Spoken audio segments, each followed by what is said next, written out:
Hey everybody, welcome to my second YouTube live video with Tesla's self-driving autopilot. This time we're doing it at night and we've already got something going on here. Whoa, this is a mobile construction zone. I'm turning autopilot off just in case. I want to slow down here. You can see these trucks. I got my hand on the wheel.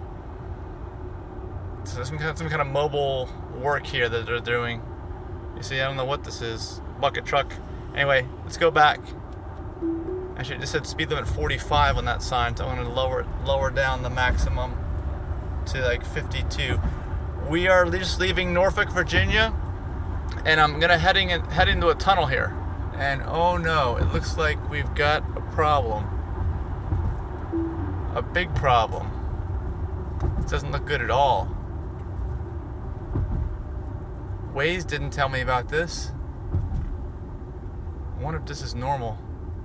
This isn't going to make a very exciting video. We're just stuck here. Estimated time in traffic, 13 minutes. Okay, 13 minutes. You heard it. Well, if anybody's out there and you want to ask me some questions, you want to talk about some stuff, please feel free to type me any questions you have, and I can read them. I hope it's only 13 minutes. Let me see. I think I can put the self-driving back on, even at this low speed. Got my water bottle doing the driving. You know, the way the system is set up, it'll even stop the vehicle. It'll restart. You have to be going more than 0 miles an hour in order to start the system.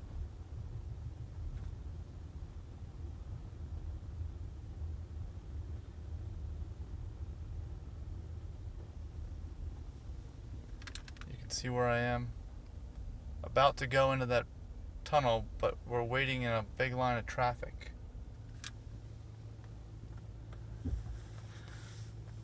Huh. I wish Waze had told me that. Waze is usually good. Actually, I'll tell you, in this instance, the Tesla GPS got it right. They told me to go a different way, and I didn't pay attention to them because if you watch my videos, you know that I've mentioned that the Tesla GPS, for some reason, doesn't usually pick the quickest route. They pick like the simplest route, typically, in my experience, not the quickest. But in this case, I have a feeling they pick the quickest route.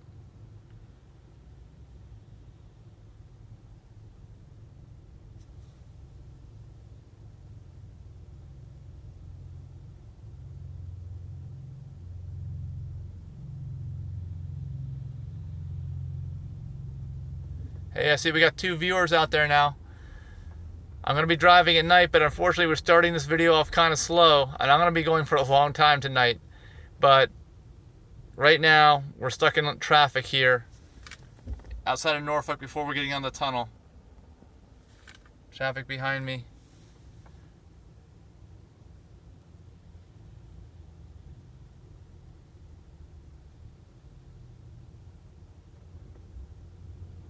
At least we're moving a little bit here.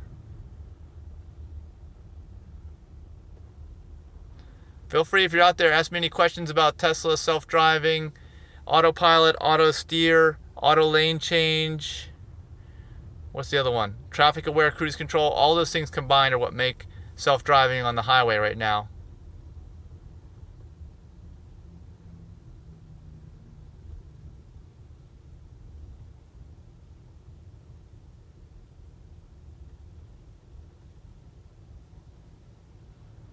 Okay, somebody's asking what's the water bottle for? Well, I've got autopilot engaged, and I've got auto steer. You can see that blue circle there, engaged.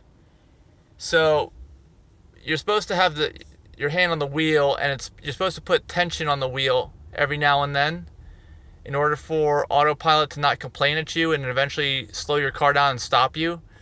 But this kind of simulates my hands on the wheel, so the way it's set up now, and if you check out some of my other videos, you can see how I've done this, how I've hacked the system.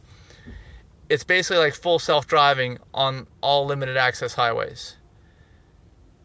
So, you know, it's very, very good too at what it does. It just means that my hands don't actually have to be on the wheel, but I'm always watching. I'm always ready to take over. And if you go back to the beginning of this video, I had to take over right away because there was a rolling crew that was cleaning up the roads. Actually, they're behind me now. I can see them. Their lights flashing. If you look in the camera, there's some flickering there, but they're back there behind me. This is not real interesting right now because we're barely even moving. We're not moving. 0 miles an hour.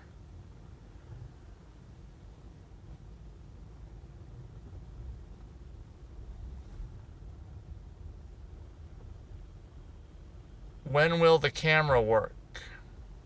Okay, you got to elaborate on that question. I'm not sure what you're asking. When will the camera work?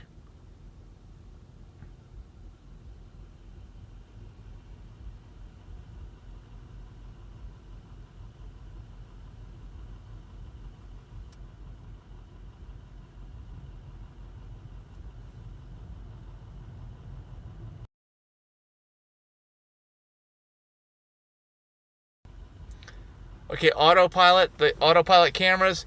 Well, most of them are working right now. I know the vehicle that I have is AutoPilot 2, and it has capability to see 360 degrees in all directions. And right now, it's not activated in I think all the cameras. The software isn't there for it to work right now, but it does work on the highway. Because it uses the side cameras are in use when you use auto lane change and you hit the stalk and it determines whether it's going to go change the lane or not. So basically, for all intents and purposes, on the interstate highways, limited access highways, it's working.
Okay, I see a question about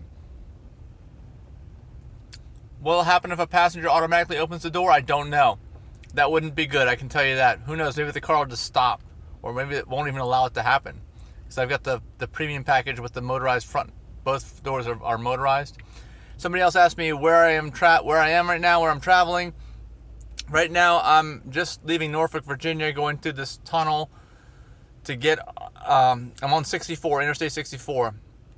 But I'll be heading all the way up to DC tonight.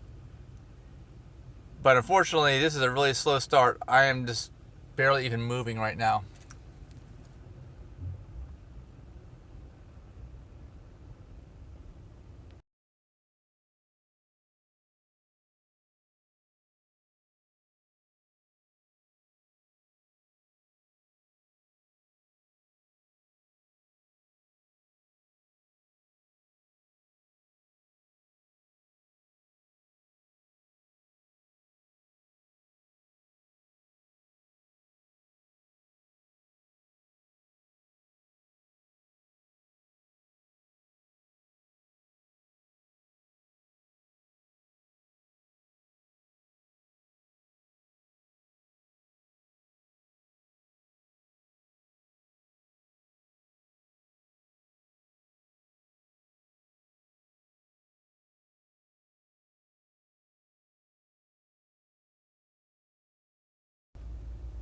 Okay, somebody just asked if I could put third-party maps on the screen.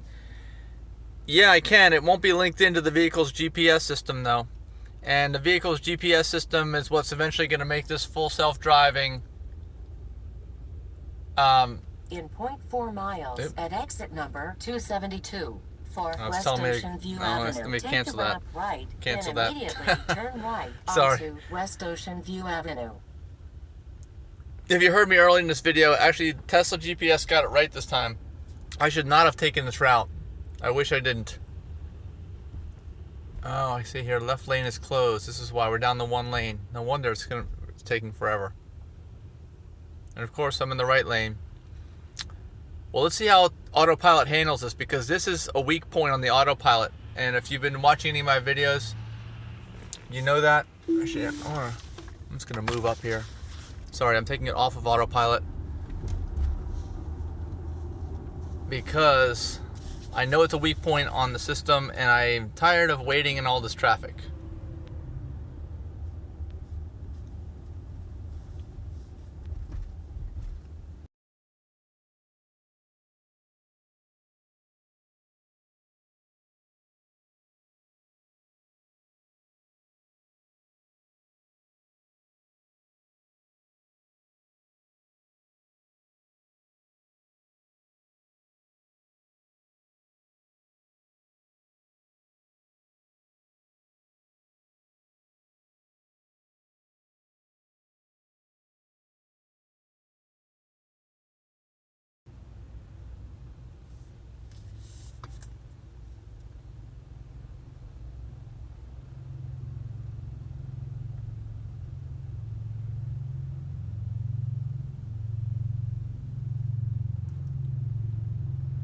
Once I get back into the single file lane, I'll turn AutoPilot back on. But right now, this is not an area where AutoPilot excels. And I got the Silky Smooth update, yes, and I'll turn that on too when I turn it back on.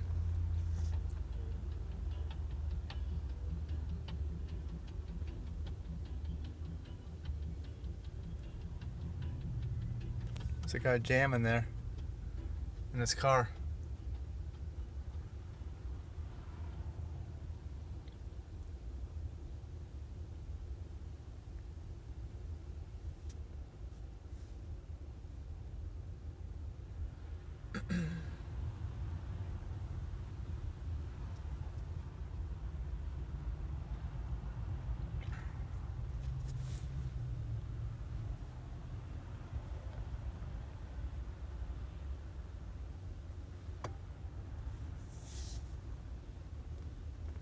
Actually, I'm not using anything right now. Someone's asking about ACC, Adaptive Cruise Control. I'm not using anything, although I could turn that on. Let's see how it does. All right, now I'll put it on for a little while because I thought this lane was ending right away. Apparently it's not. Apparently I'm going to be in this for a little while. So it's on autopilot auto steer right now. How many superchargers do I go to per day? Well, today I'm going to go to 2 more superchargers on this trip. Asking about the range with the 90D. Well, it's rated for 260 miles, and that's generally what it shows me at a full charge, and it's usually what I get. I mean, the only time it's very accurate. The only time you don't get that is if you are letting the vehicle sit idle, there's a phantom loss, or if you're just leaving it parked somewhere when you're going into the store and let the air conditioning go. If you let the air conditioning run or the heat, you're going to lose a lot more battery. But in just the actual driving part, it's pretty accurate, about 260 miles of total range. Oh, and by the way, I just got this TezLab app. Have you guys seen that? TEZLAB? That's pretty cool. Hey, hello from Europe. Okay. Today, right now it's 10:08 p.m.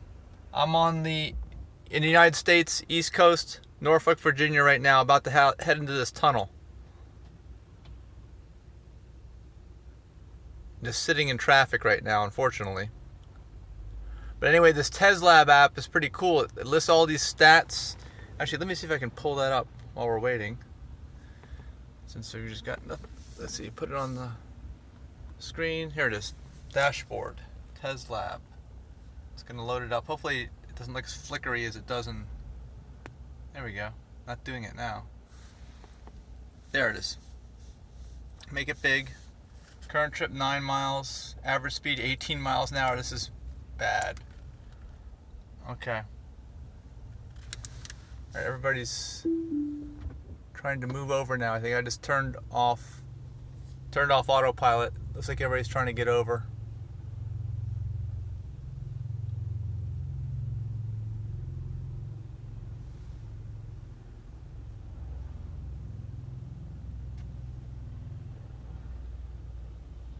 $5 a.m. there. Hey, good morning.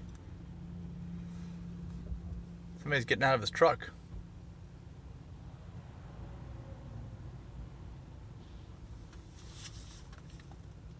I guess they are just moved over.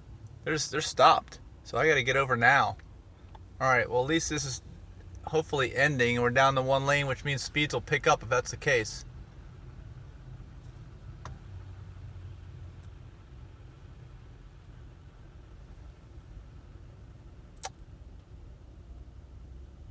AutoPilot. No, what is AutoPilot? Somebody explain that to me. And yeah, I do really enjoy this Tesla. It's great.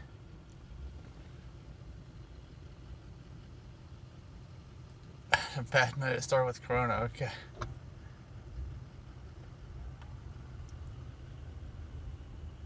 They're gonna fix this sign, I guess. That's why they got the bucket truck. Okay, he's got the stabilizer jacks out in the back of that truck. I wish my windshield was a bit cleaner here. Let me see if I can clean it up a little bit. The cleaner actually sends out fluid through the wiper arms. It doesn't actually spray it onto the windshield. I did it earlier. I really need to get one of those gas station cleaners. And of course, I don't go to gas stations. The squeegees. I should probably just keep one in the car. Make the windshield look better.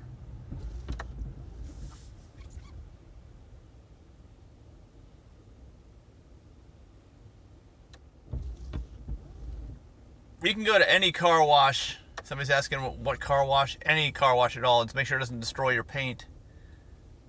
It would do that on Tesla as well as any car. Okay, what's this? I see George Holt's open source self-driving platform. Uses OnePlus 3 Android phone hooked up to Honda Civic. Huh. Level 2 autonomy. Interesting.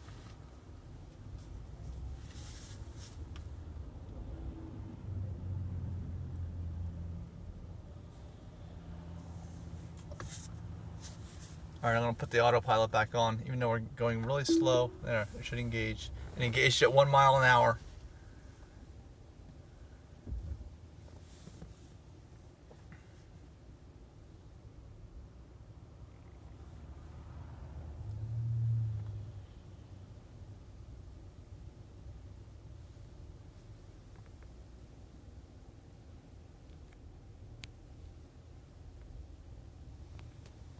Let's see where we are on the maps.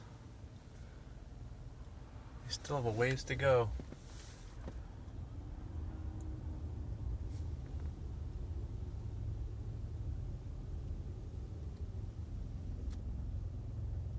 Okay, I'll check your channel out.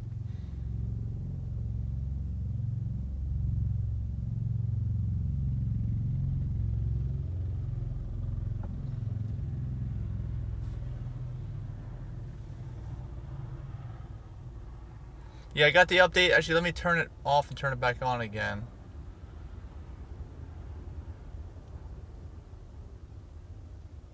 The problem charging in the summers, I don't think so. It does affect it if the battery is extremely warm, but I think a lot of that is the overheating problems. Are really aggressive driving causes overheating problems in the summertime, and I don't really drive very aggressively.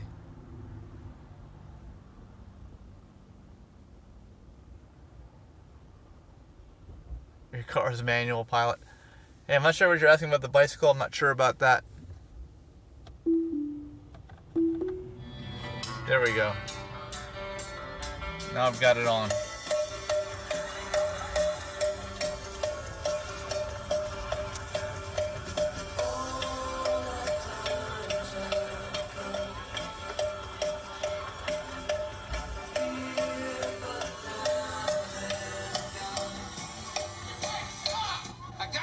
Cowbell, baby.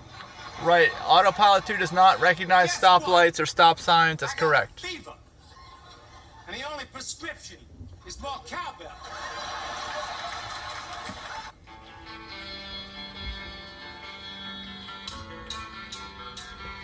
I'm sure that the system's capable of recognizing stop signs and traffic lights, but it's just not programmed to do that right now.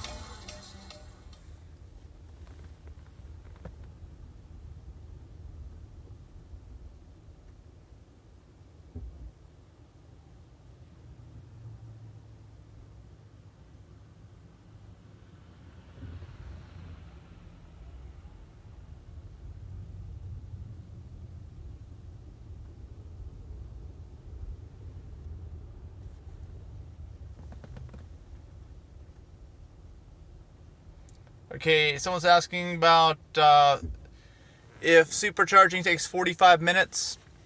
Well, I've found that typically in about 30 minutes, if you're down low on your battery, it'll charge it to close to 75% charge in about 30 minutes. And then the remainder of the battery, the next 25%, takes like another half hour to 45 minutes, I'd say, to complete. It's slower on the end that's closer to full, just like your mobile phone battery is. So that's why it's actually more efficient if you're taking long distance trips to stop at almost every single supercharger and just charge for about 30 minutes. That's the most efficient way to do it.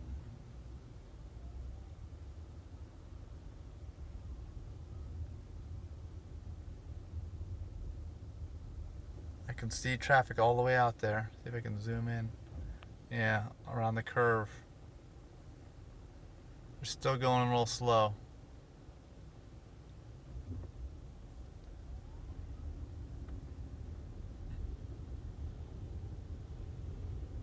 Thanks for making. I see them speeding up though. Actually, the cars are speeding up over there. Looks like we'll be speeding up soon and heading into the tunnel. You can see that off in the distance. They're definitely moving.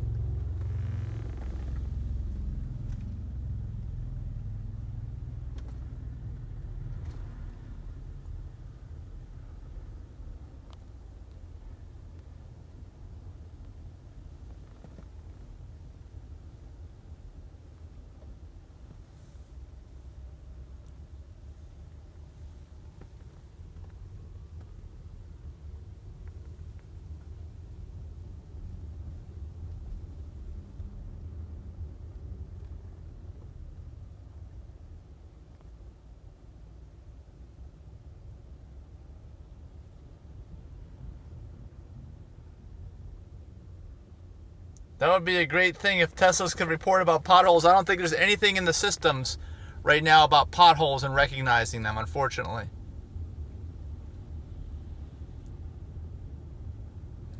Hey, actually, let me give you guys an idea of something I had to add for the Tesla app, and maybe you guys, one of you can contact somebody at Tesla or Elon on my behalf. I got too much going on. I just can't seem to get around to doing it or even know who to contact.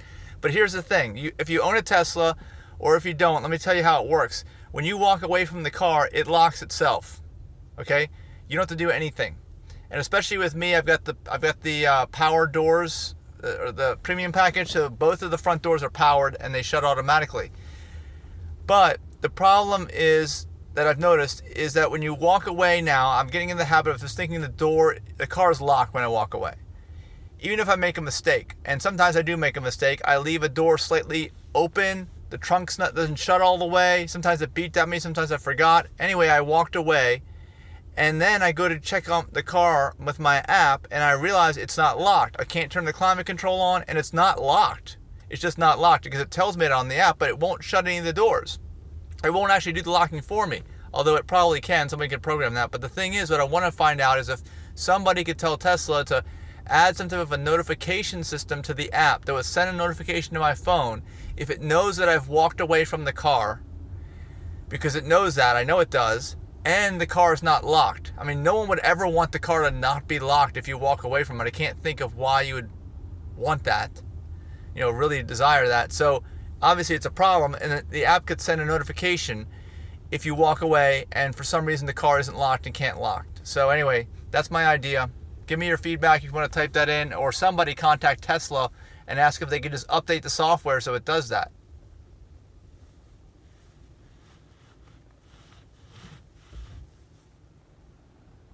Somebody's driving on the shoulder. Uh-oh.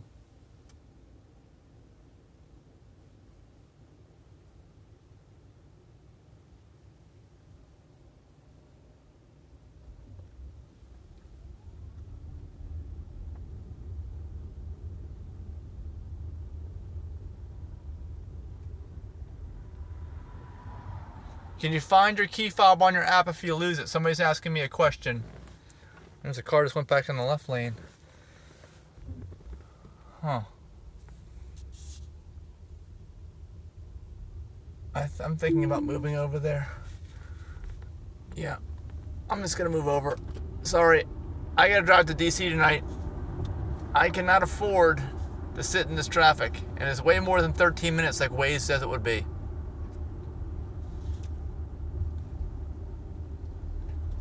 That guy's trying to block me, but he didn't. He got mad at me too. He honked.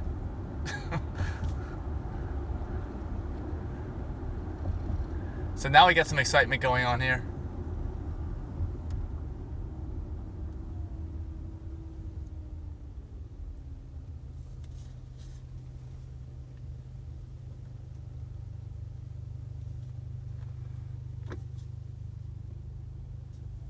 Re-engage autopilot.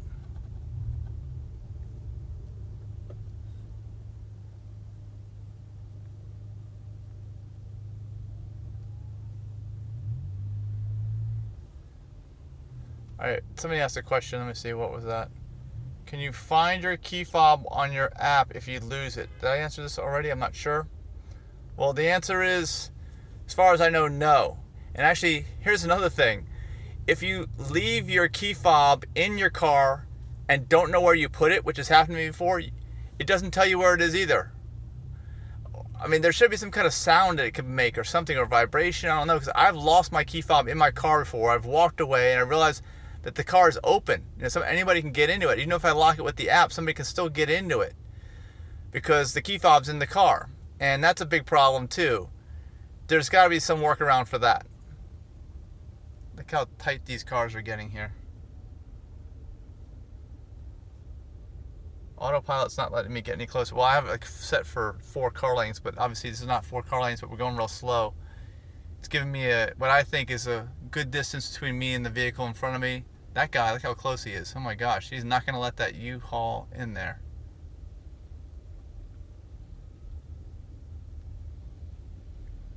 Click your shoes and navigate for you. Whoa. Okay. Autopilot was surging forward. I just turned it off. When does this lane actually end? There it is. I see it. I'm not going to try to push this and cause some big road rage incident. I'm just going to kind of slowly start merging over and get in behind this U-Haul truck.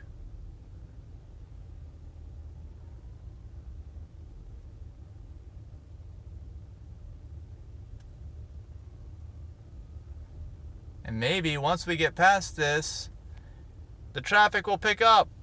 Maybe. I've been recording for 30 minutes, I see here. And only about 3 or 4 minutes was before this traffic. So this traffic has cost me like a 25-minute delay at this point. And I'm not even through it yet.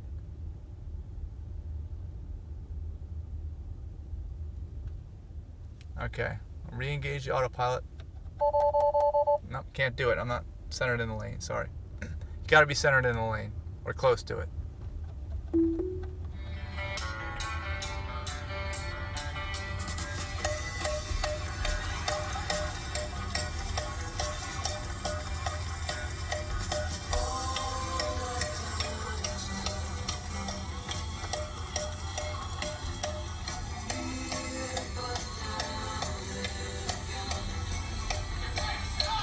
I gotta have more cowbell.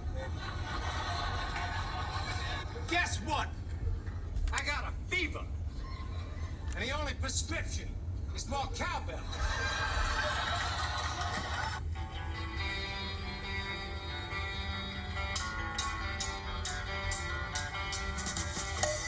Foot gestures, yeah, that's interesting.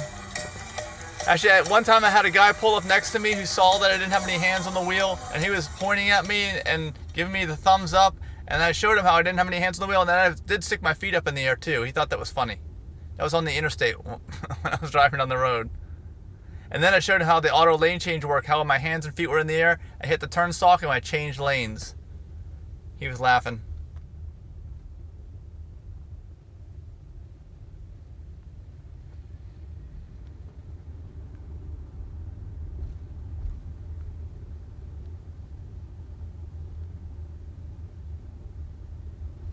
Do you have to be a patron to plug in at a destination charger? I think in most cases you do, because these are not free chargers for anybody in almost all cases. And you, like for a hotel, if it has one, I have the PlugShare app, and the PlugShare app tells me if you need to pay or not. And almost all those, really all of them I've seen, you have to be staying at the hotel. You have to check with them first. You can't just pull up and use it. They have to turn. I don't know if they have to turn it on or what. But here we go. We're going into this tunnel. Do not change lanes in tunnel. And I'll zoom in on that so you can see. I don't know if you can see that. No, that's not going to focus right. Sorry, the light at night here is just not the greatest.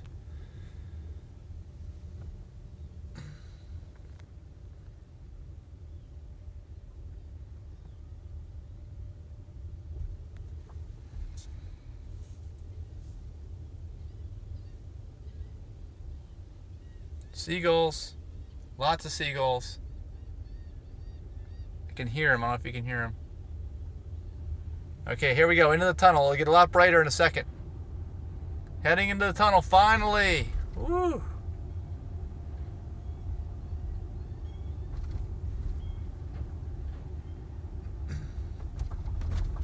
Well, so far, Autopilot's doing just fine.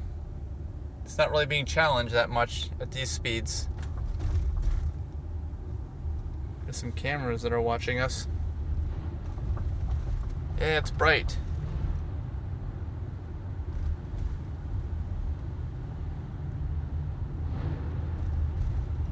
Tesla still has the night setting here on everything.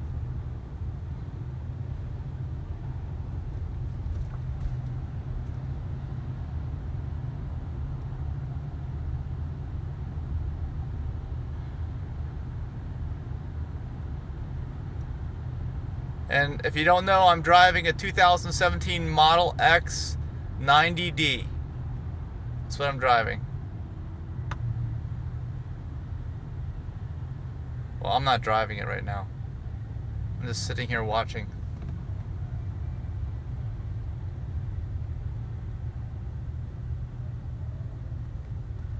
The tunnel mode, yeah.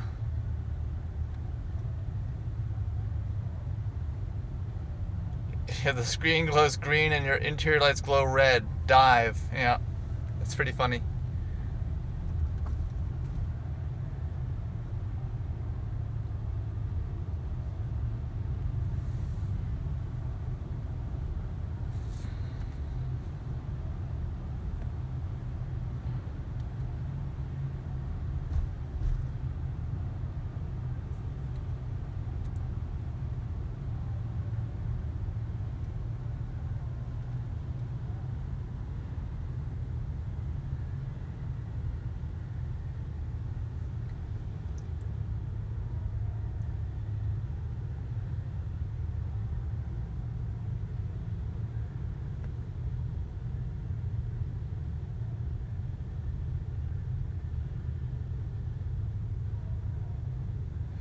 Yeah, that's right. The Tesla Boring Company.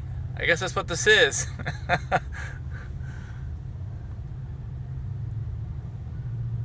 I can't believe we're driving so slow.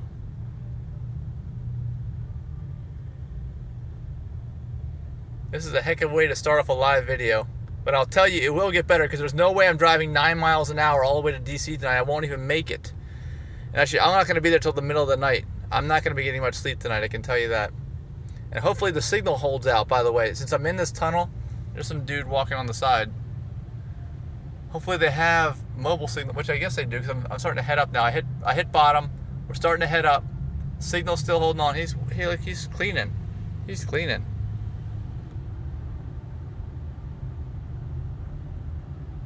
Yeah, it'd be 125 miles an hour, not 14, 13, whatever I'm doing.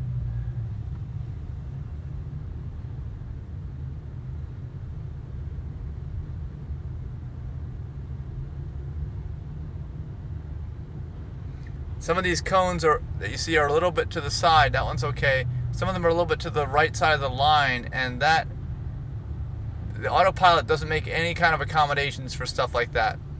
If you watch my live video from a couple days ago, I showed how I was going through a construction zone, and they had cones that were outside the line. They're all outside. Actually, they're all inside the line. They were over here, on this side of it, and the AutoPilot system, see, here's one right there. It's not making any allowances for that. If it was much further, I'd be hitting it.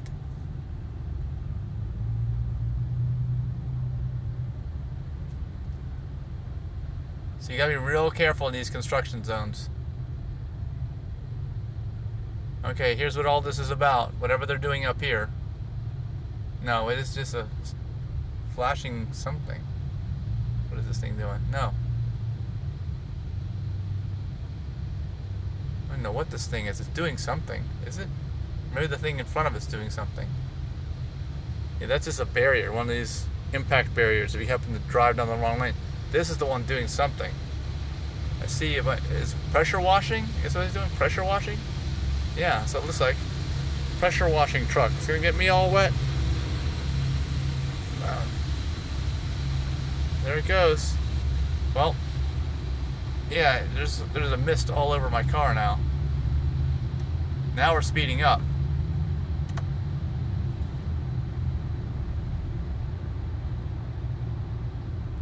Alright, I can demonstrate the difference between 1 and 7 car lengths. That's a good idea. Have you ever seen any other Teslas on the road?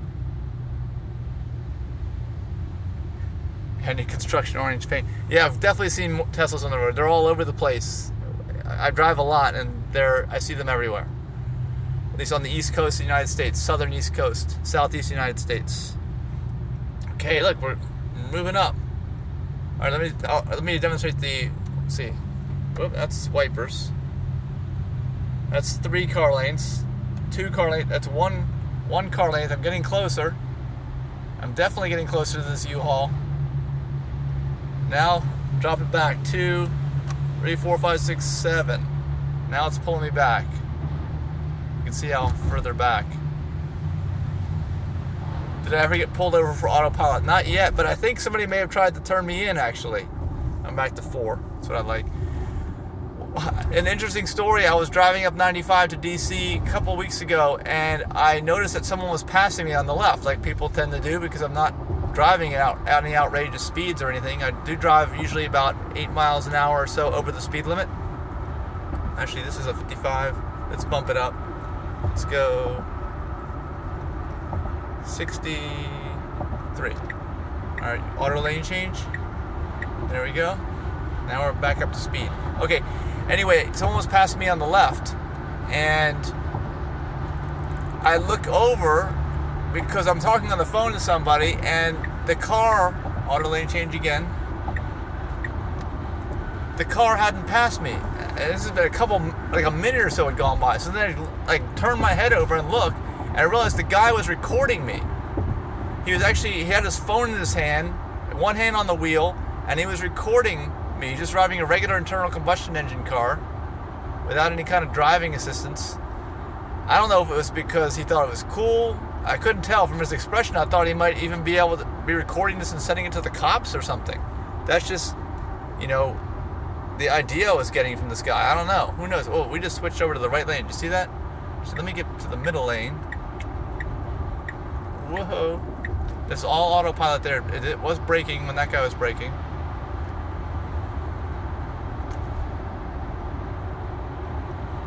Alright.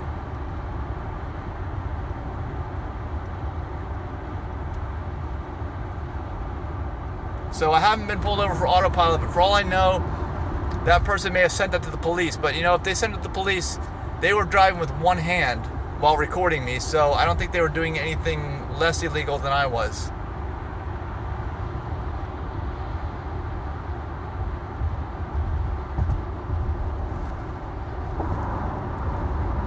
Now, I've never done autopilot on this road before. This is the first time, especially through the tunnel and everything, and it seems to be doing pretty good. Don't seem to be having any issues at all with the smoothness of it.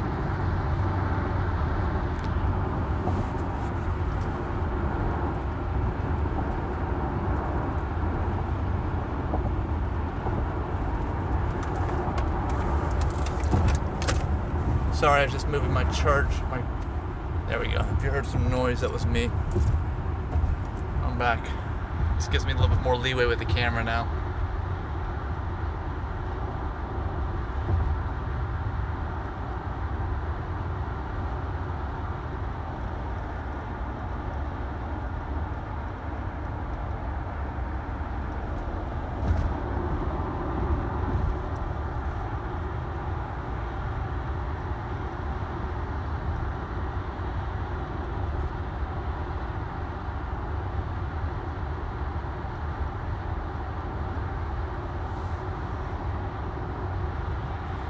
Whoa, that's a little bit of a jerky turn there. I don't know if you saw that. Will you be at the new supercharger in DC? Where is that going to be? Can you tell me? Because the one I stop at is in Potomac Mills Woodbridge. I always stop there. I'll be stopping there tonight. Actually, that's one of my stops at some point. Well, where's that going to be in DC? In the city, Washington, DC? Is that what you're talking about? I know there's also one in Laurel, Maryland on the northern end. I've not stopped at that one yet.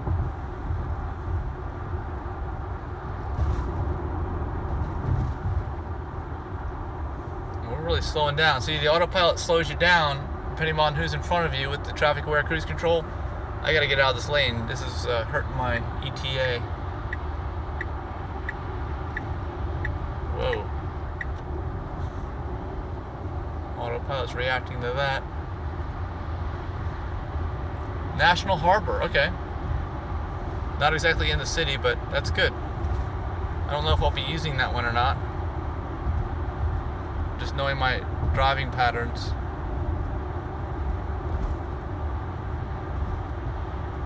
Bump up another mile an hour.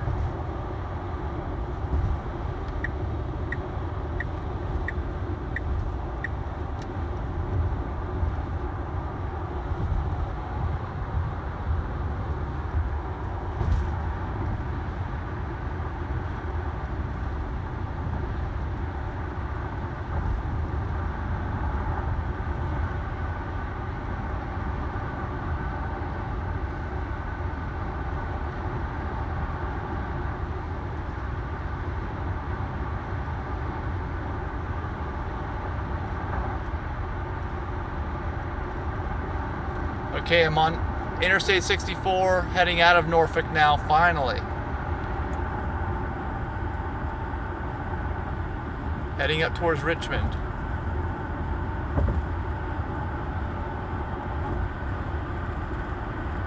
Electric for Tesla news, yes, definitely I do. There's a lot of good information on there, and stuff that I see I will share on my Facebook page here for the channel. There's a Facebook page for, actually, this channel itself, actually, I haven't shared that much. I really do need to share more on my channel here.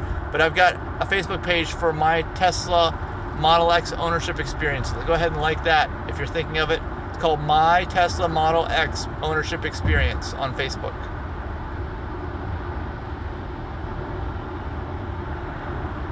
I've also got another Facebook page called Tesla Explained. You can like that one as well.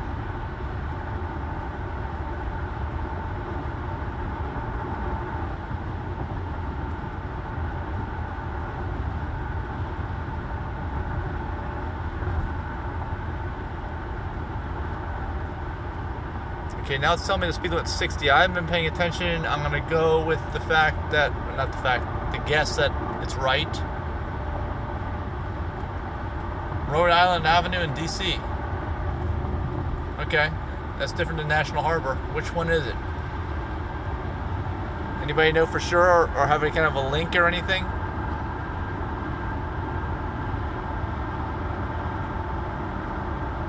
$1,000 miles per charge on a motorhome. Wow, that's gonna hold a lot of electricity.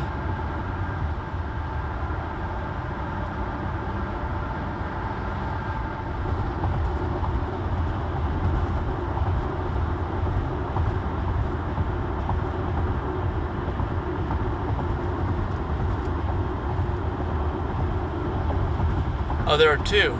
Okay, good. Okay, good. Thanks for the link. I appreciate that. I'll check it out. I do know that, considering all the superchargers I go to, that supercharger in Potomac Mills, Woodbridge, Virginia is definitely pretty heavily used as compared to other superchargers.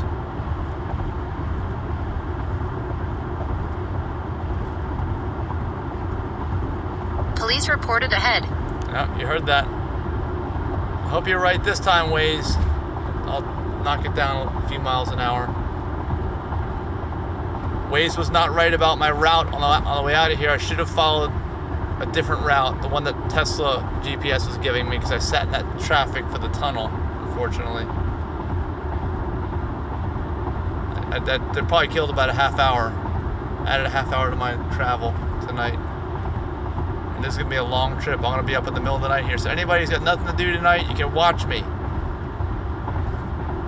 Watch me on this long trip. Actually, this will help to keep me awake too. And I have to admit, I have fallen asleep at one point on a really long drive late at night with the AutoPilot 2. And I woke up and I was still driving, so that was good. And it happened a couple times. That wouldn't go over well in any other vehicle.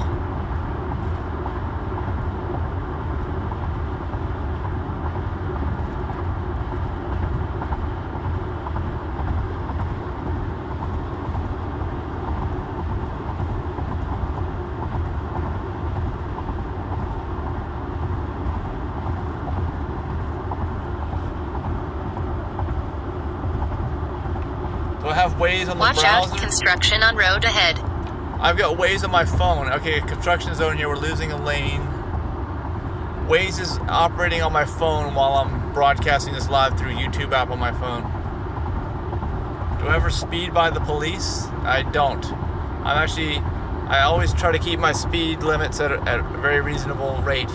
The acceleration rates that I travel at, though, are fairly unreasonable. I've had a big habit recently of scaring people who are looking in their rearview mirror and they're about to change lanes and I'm 500 feet behind them and all of a sudden I'm right there when they're changing lanes. And I don't honk at them. I know it's because they don't expect it.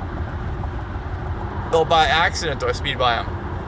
No, I always try to keep it at a speed where I won't get a ticket at all times. I'm going to change lanes here again.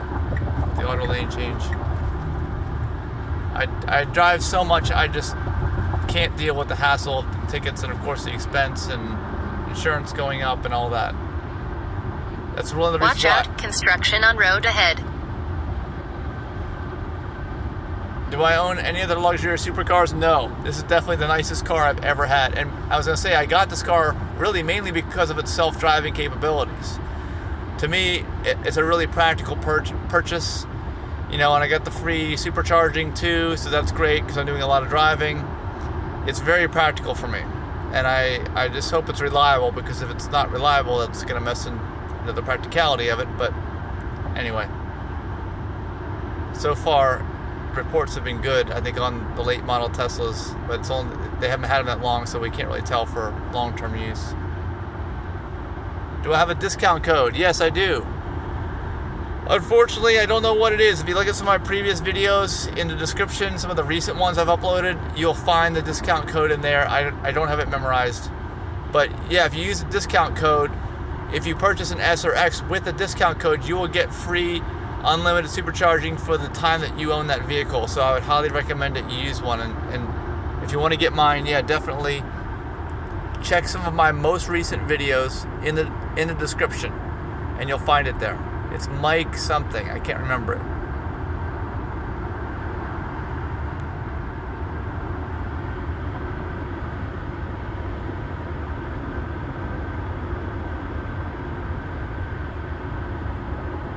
Do I ever drink the water in the bottle or change it?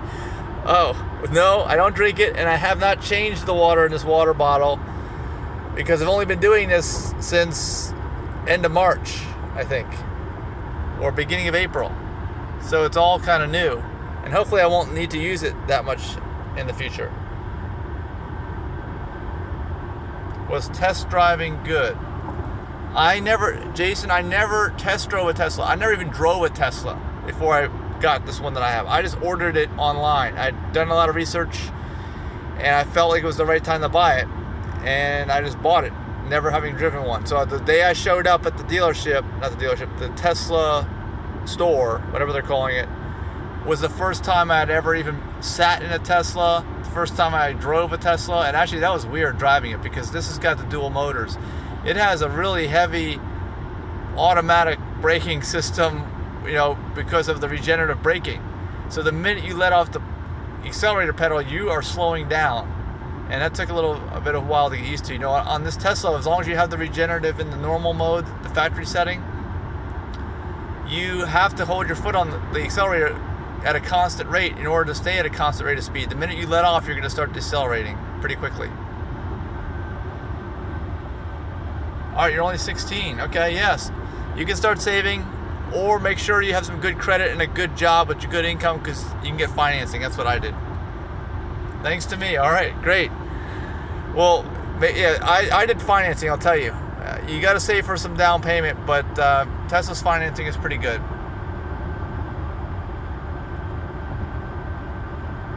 Put windshield washer fluid in it.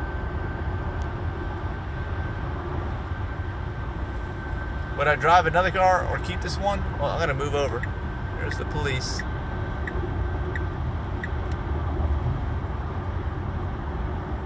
I got to slow it down.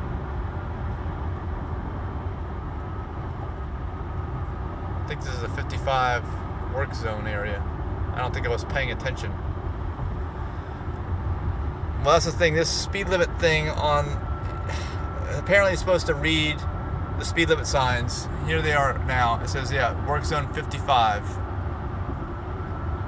But it's not reading it because it's telling me it's 65. If you look right on there. Whoa, and look at that. I didn't do that. It's doing that. Whoa, did you see that? I was out of my lane. But then again, this is a construction zone. You got to be super extra careful when using autopilot in the construction zone, and you're not really supposed to. You got to be really careful. We're coming up against the. Oh, I got my hand on the wheel here. I'm still letting autopilot do it, an auto steer, but I'm ready just in case something goes wrong.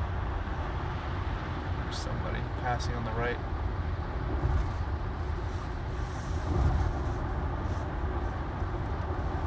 see if I might want to get over in that lane, even though this is a construction zone. There, that was auto lane change. Got us over there. This lane seems better marked.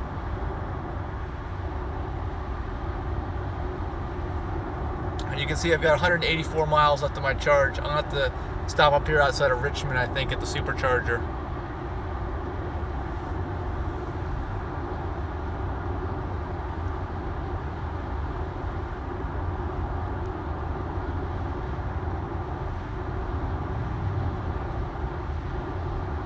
And you can see there's some water on the road. It had rained pretty heavily earlier. And Jason, you said you're 16. My son just graduated from high school today. That's where I was at his graduation.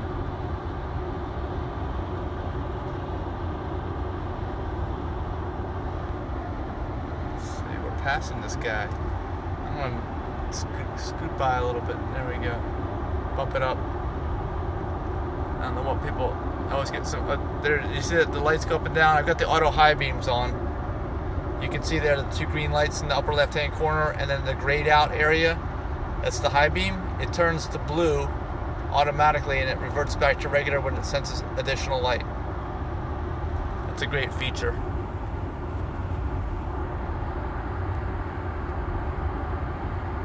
That was done with an update, I think, about a month ago, 3 weeks ago.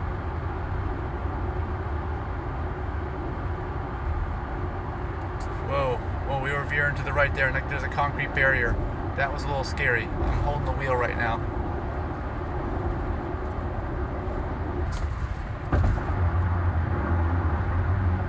Still holding the wheel.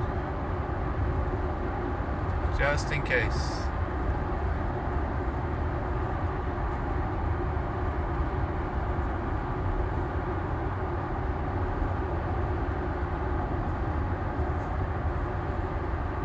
Can I self-control stuff from the app while driving? I think so, but right now I can't do it right this second because I'm recording this. Oh, let me mention, I talked earlier about the TezLab app, T-E-Z-L-A-B, TezLab. I got that on my phone. One of the features that it looks like is a great feature, okay, if you use your car a lot, which I do. Well, we veered, oh, whoa, go, oh my gosh. It doesn't like these deceleration lanes. It has trouble with them sometimes. Usually on the interstates it's not that big of a deal, but because we're in a construction zone, I think it's having trouble. Anyway, the TezLab app, if you want to keep your car cool on a hot day, let's say, because it's really hot right now because of the weather, if you're using the regular Tesla app, you have to, after you walk away and lock the car, go in and activate the climate control system. And it only lasts for, I don't know, 15 minutes, and then it turns itself off. So you got to keep going back and keep doing that. Plus, if you're charging your vehicle and you're trying to keep the climate control on, it won't let you do it for more than about 30 minutes, and it shuts the whole thing off, which is a problem if you're waiting in your car and say you fall asleep. Okay? So this TezLab app, apparently you can turn the fan on and off and adjust the temperature from the app and leave it on. So after you walk away from the car, just turn it on once. Or if you're in the car, I think you can just turn it on. Just make sure the app is set to on. I haven't tested the thing while charging, but I tested it while I was away from the vehicle. I can tell you it works. It kept the temperature in my vehicle at 70 degrees when I was away from it today. And I didn't have to go back and keep adjusting it, keep updating it. So that's a great feature. I'm going to see if this TezLab app works while charging, because if it does, I'm probably going to pay you the $5 a month and keep it.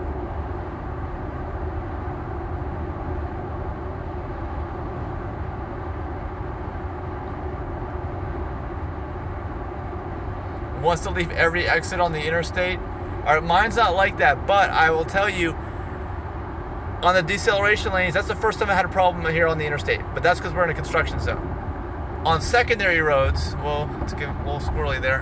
Whoa, it's, look at it, just, that's not good. Thankfully, there's nobody else in the other lane. Whoa, I gotta monitor this, hold on. Okay, anyway, on secondary roads, I wasn't on a secondary road before that had all these deceleration lanes, and every single time, this is going for the deceleration. Yeah, I had to take over there. I had to grab the wheel. I'm gonna hold on to the wheel for a little bit here and drive. Anyway, on secondary roads where there are regular deceleration lanes, it was kind of wavering into them and coming back out. It was never going into them like it just did there. It would actually start thinking about it and then stay in the lane I was in. So I've had overall pretty good experiences. I can tell they still need some more improvement with that, but it'll improve over time. I do not want to turn on auto steer right now in this. This is a little too... I've never driven on this road in this vehicle. Never driven on this road anytime recently, and I've never driven in this construction zone before, so I don't know. It says right lane closed ahead.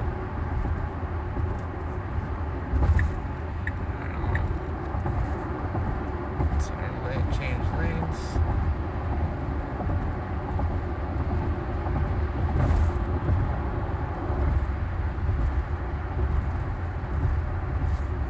Whoa. Alright. There we go. Traffic aware cruise control did the braking there. I didn't do the braking. That was about as smooth as it could have been. We are going to lose the right lane still, it looks like. There's a lot of delays on this trip. Wow, this is going to be a long trip tonight. If anybody out there doesn't want to sleep, you're welcome to stay with me here. I think I'm just gonna, at this point, I'm just gonna keep this video going just so I can be sure to stay awake, because I've got to make this trip tonight.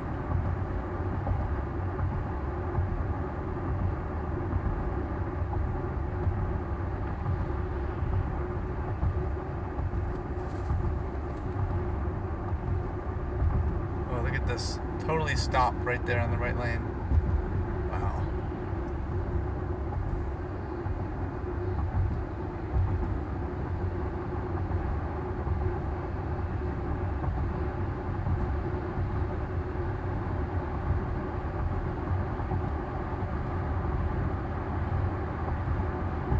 Alright, I'm not really going to answer any questions until I feel comfortable turning AutoPilot back on, because I'm too distracted right now.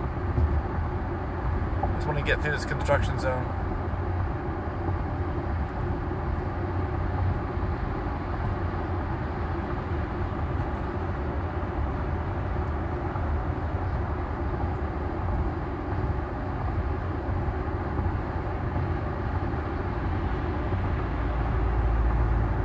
And of course, it's been slippery when wet, and it is wet.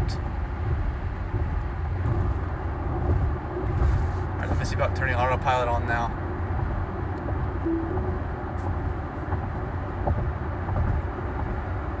Okay, it's better. I feel a little more comfortable here.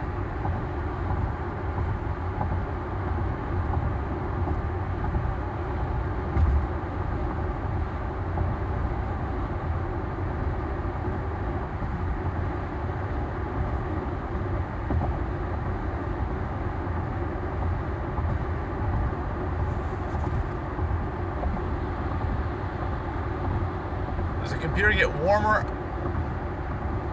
I don't know anything about that. I don't even know how to tell.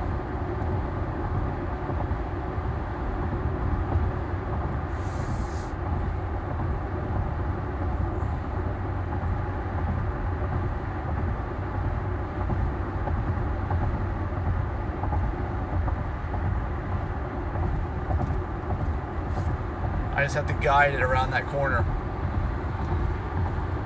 See, the auto high beams are working here. You see that? You probably notice the difference in the light.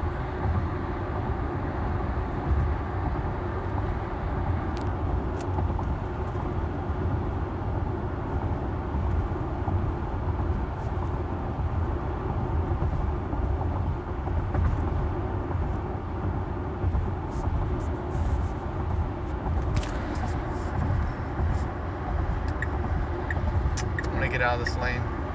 Don't like those barriers. This especially in the construction zone. All right, here's another deceleration lane. We are just passing it by like it wasn't even, like it's not sure what to do here. This is a messed up road.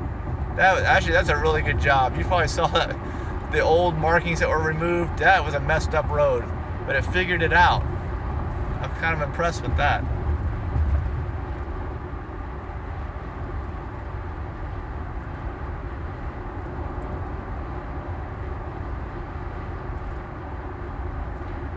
Still in the construction zone.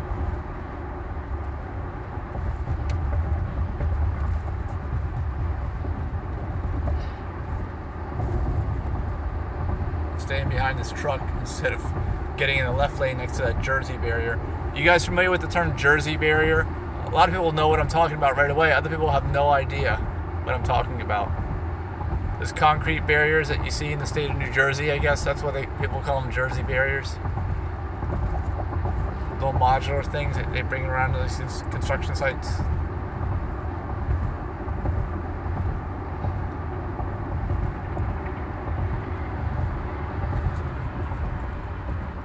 That's the sheriff. Yeah, that is the sheriff.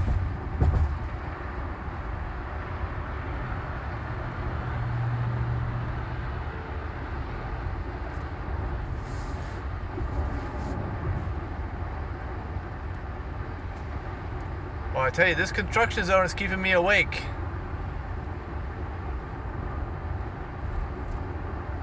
I'll get back to those questions I saw. I just can't afford to concentrate on those questions right now. And we got some poor connection right now, too.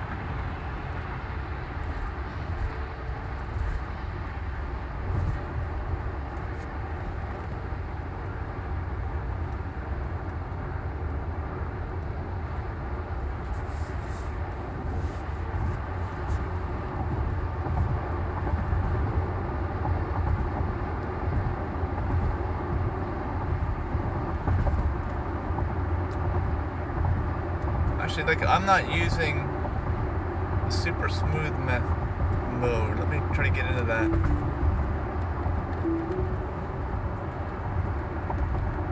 Didn't work. There we go.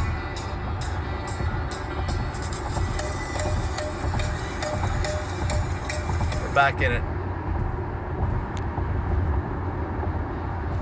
And it looks like the construction zone is over. And it looks like I'm in a 70-mile-an-hour speed zone. So, whoops, no. I almost tried to change lanes into the shoulder, and thankfully it didn't go. Alright, let's raise it up. Not that high. Maybe 77. Alright. Accelerating quickly.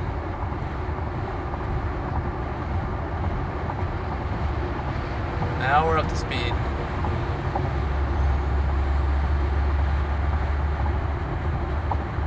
Now it feels smooth. It definitely feels good now. Even though I have a poor connection and you probably can't hear me.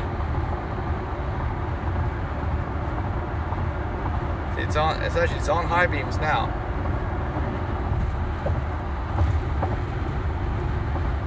And drop them down. Whenever it senses light, it turns the high beams off. Great feature for night driving. Use auto lane change, get back over here.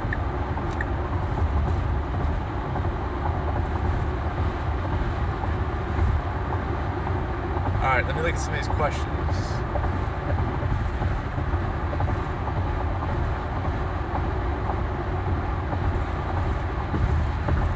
Auto braking much more suddenly than before. Yes, I think that's because it's got the auto. It's got something that brakes automatically from you and panic stops. That's back. I think they took it away. Consumer Reports got mad and they downgraded them, and then they brought it back.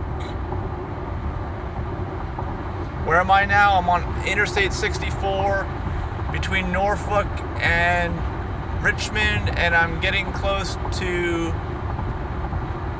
what is it? Williamsburg.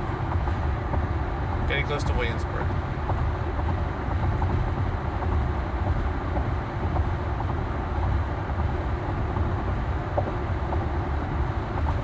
And I'm headed up to Washington, D.C., suburbs of D.C. Yep, up to Northern Virginia. Maryland, actually, suburbs of D.C. Here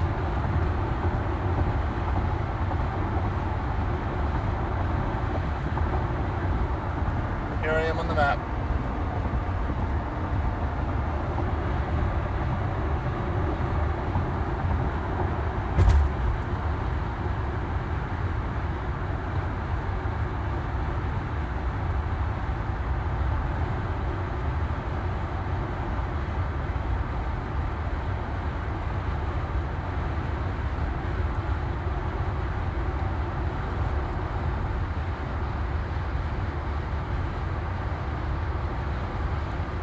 Yeah, annoying like that, yeah. Like your sister.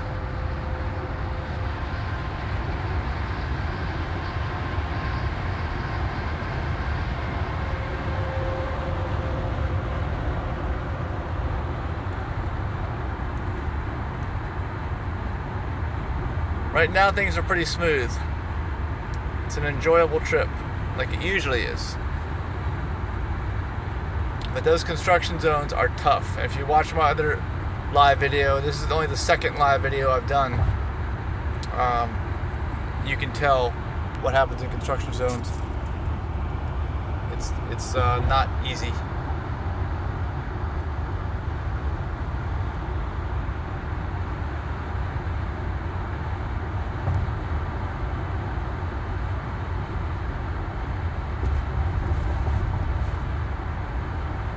DC to, where is it? HRBT in 2.5 hours? Where is that? DC to where? Gotta explain that a little bit.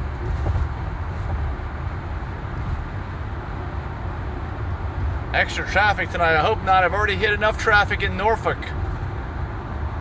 I'm hoping on no traffic. Hampton Roads Bridge Tunnel. Okay, got it. Hey, thanks, Richard. Comment here with any questions you have. We're having some discussions about anything Tesla. You know, just type in your questions. Let's have a discussion. Watch out, hazard reported ahead. You're all counting on me. All right, yeah. And by the way, guys, let me show you what I've got on my Model X here. I just got this thing in the middle of March. And where's the little Tesla thing? There it is. Oops. Got in the middle of March. Can you see that? It's not focusing. Anyway, there, 12,621 miles since the middle of March. There's a stop truck. I drive a lot. Yes, that's the Waze app. In my experience, generally Waze is, of course, it tells you where the cops are, tells you where other things are, hazards, but it also plans out better routes in general. I say 90% of the time, if there's a route discrepancy, Waze is better than the GPS that Tesla gives me in the car here. Actually, in the meantime, let me program the GPS, because I'm going to have to stop at the, let's see, where is it? Navigate, Supercharger, Glen Allen, Virginia. That's where I'm going to have to stop. Please follow the road for 31 miles. And some cool stuff here about that is cool about the Tesla GPS is, we're slowing down now because this guy in front of me, about 10 miles an hour below the speed limit. No, I can't see. I mean, Tesla app will route me to superchargers, but it doesn't give me all the information. I want to show you what this gives me. It tells me, you know, what my battery level will be when I get there. Okay?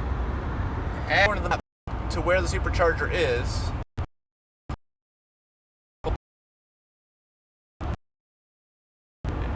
There it is.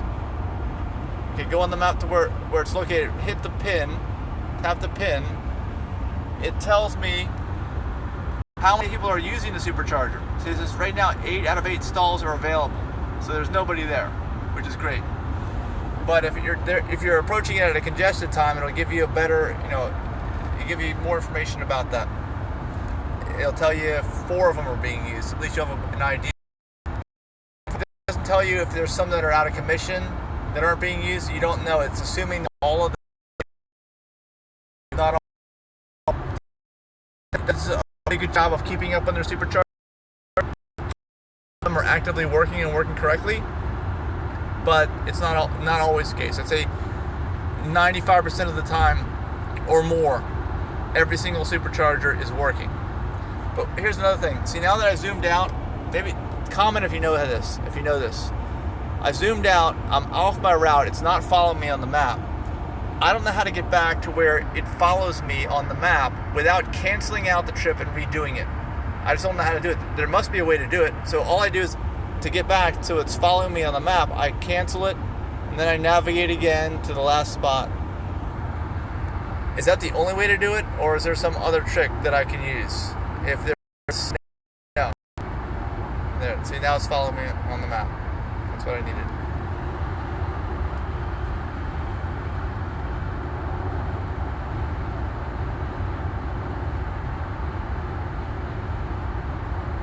How often do I use the PlugShare app for route planning? I don't use it for route planning at all. I do check in on the PlugShare app. You can find me on there, but that's really all I use it for, is for checking in and finding new chargers that I don't know about. If that's the part of the route planning you're asking about, I do try to find chargers I don't know about on there. But generally, if I have to pay, I don't even use them. I just find a supercharger nearby since I got the unlimited.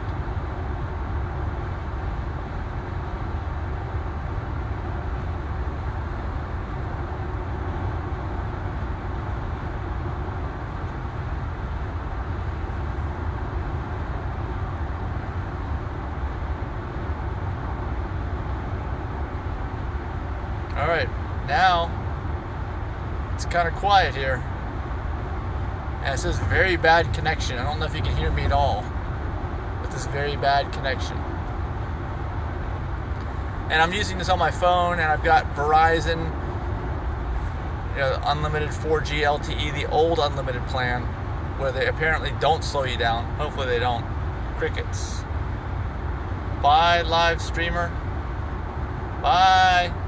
I'm still here. Come on back if you want to.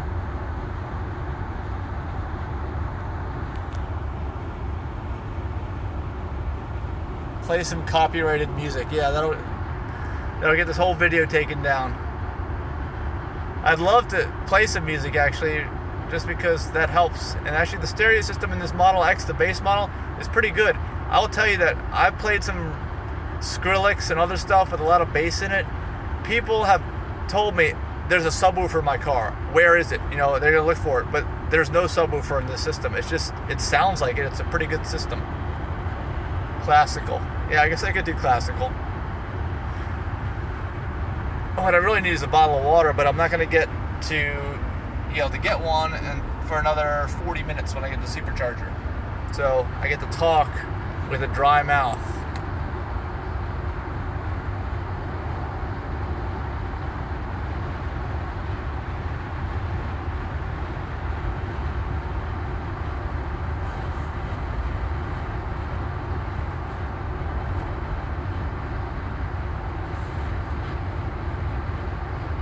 How do I feel sleeplessness wise? Actually, I'm very alert right now.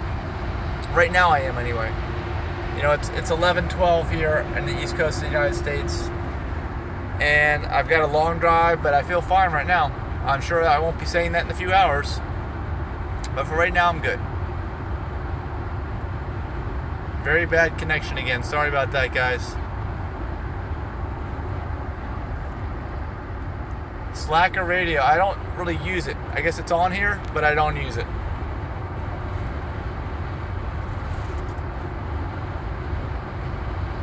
Yeah, 64, it gets boring, but look, I get to talk with everybody on here, so it's not too bad. It actually helps me out in the middle of the night when nobody else wants to talk to me.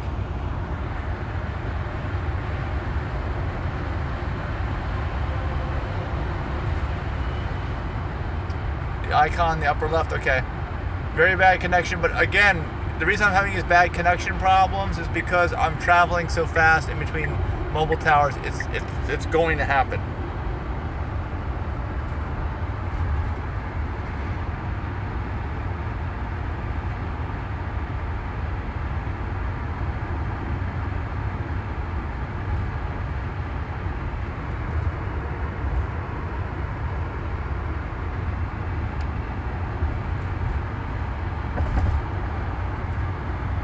Driving faster, yeah, that'll keep me awake. I don't feel like getting a ticket though. No speeding tickets.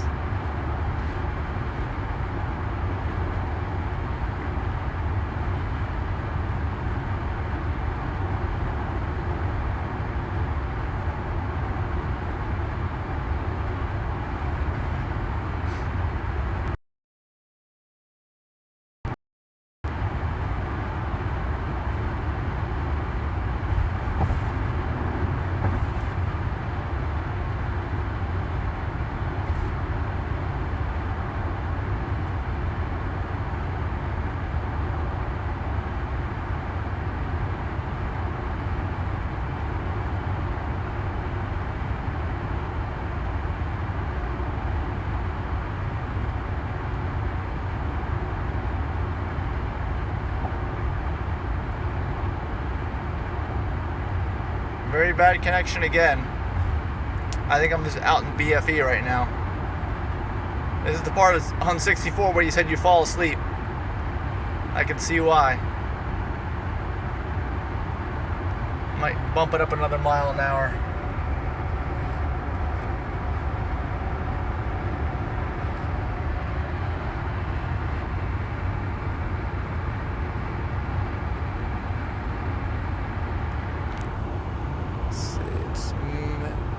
Smaller. Let's do the. Here, let's take a look at this. This will keep me awake. Oops. I'm in Lenexa, Virginia. Average speed 36 miles an hour. It's going way up, thankfully, because I'm not in traffic anymore.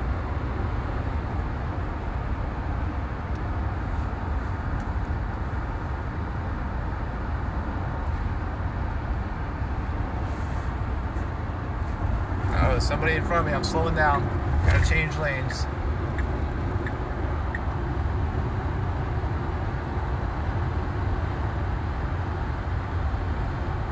See, hopefully in the future updates for self-driving, when it sees somebody like that, you're approaching it slow, and it sees the left lane's open, it should just do the lane change automatically. I mean, why can't it? It's not rocket science. It's already got all the cameras and a lot of the technology for it. There's another deceleration lane. We're passing it by, nice and smooth. And I know there's a comment about that here, but that's been my experience on the interstates, is it really doesn't even notice those deceleration lanes on the interstates. Someone's coming up pretty fast here. Mercedes-Benz SUV.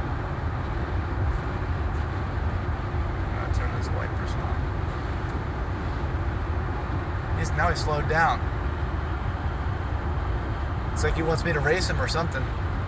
Like I'm catching him.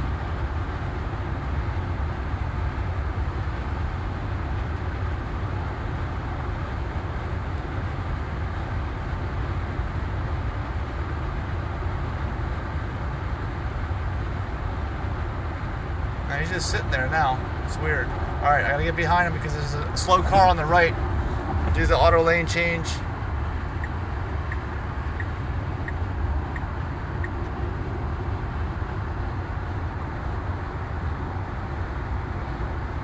Yeah, rude Mercedes, never. Yeah. Rude Mercedes driver.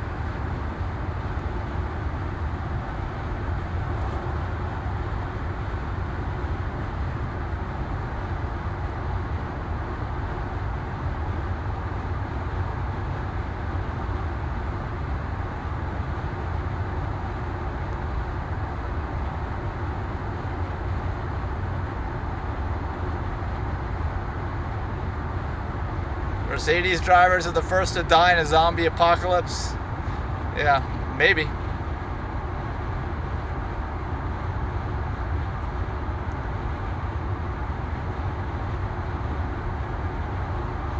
Okay, how are we doing? We got half hour to get to Glen Allen Supercharger. Double trailers, UPS. Those things wiggle all the time. If you've seen them behind, they're always, that second trailer is always not that stable on those things.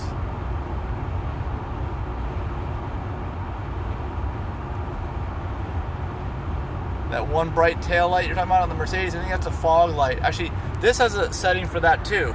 Let me show you. Right here. It's got fog lights, which I have on, and it's got rear fog.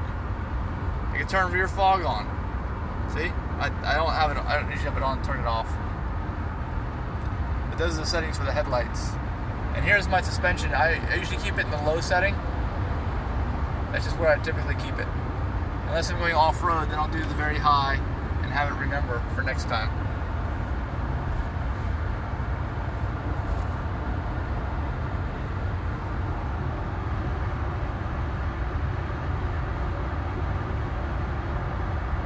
True, yeah, you gotta turn it off unless you're in fog. And I've never even turned it on. I probably need to get in the habit of doing that.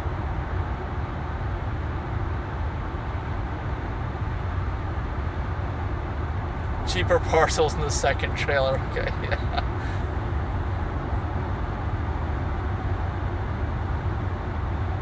Very low might save some juice at the highway speeds. I don't know. That's a good. It doesn't ride as well though. There's not as much suspension travel. I mean, I don't mind it on the low setting. It may save a little bit. I don't know. That's a good point. Maybe if I'm running low on battery next time, that's one of the things I'll do. Is put it on the very low setting.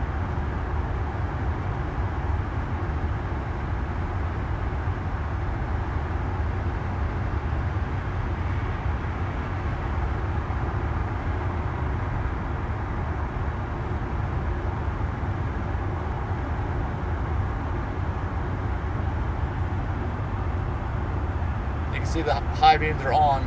Auto high beam turned them on.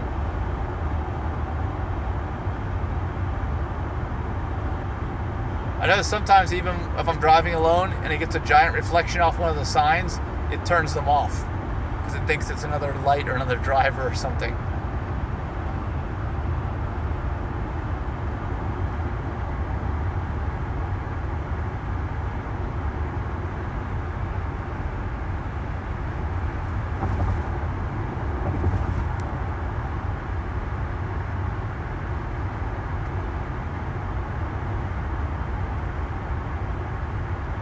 Update on exit. Kevin, what's that about? Whoa. This guy just blasted by me. Toyota Tundra there. I didn't even see him coming up behind me.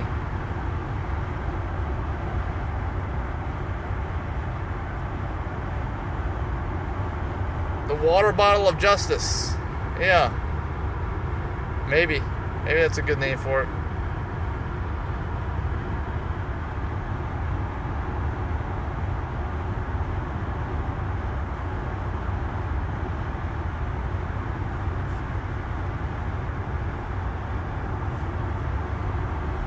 Getting closer, 28 minutes.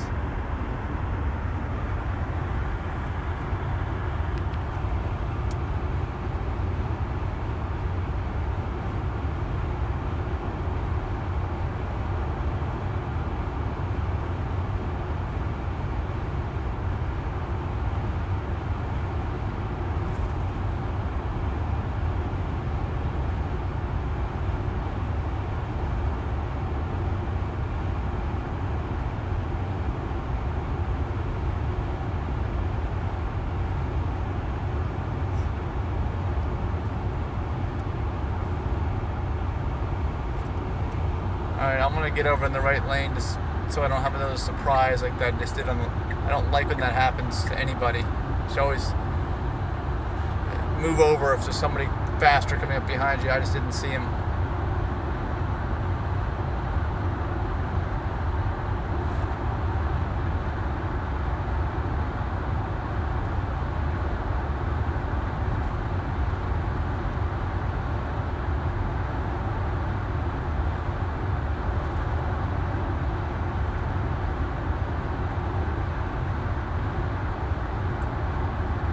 What is that? E-I-L-A? I can't quite read that. Not sure if I understand.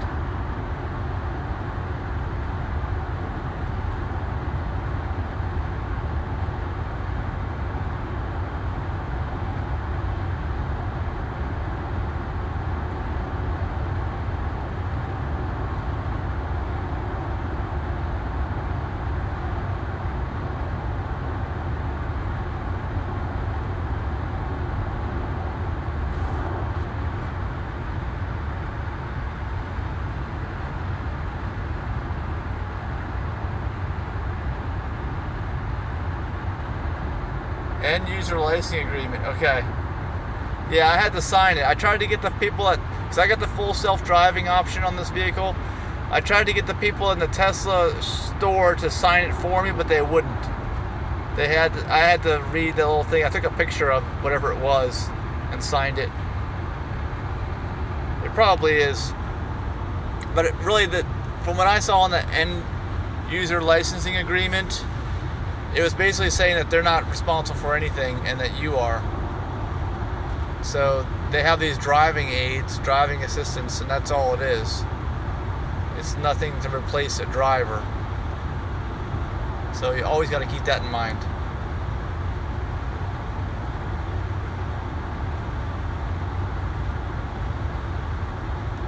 Yeah, there's nobody on the road here.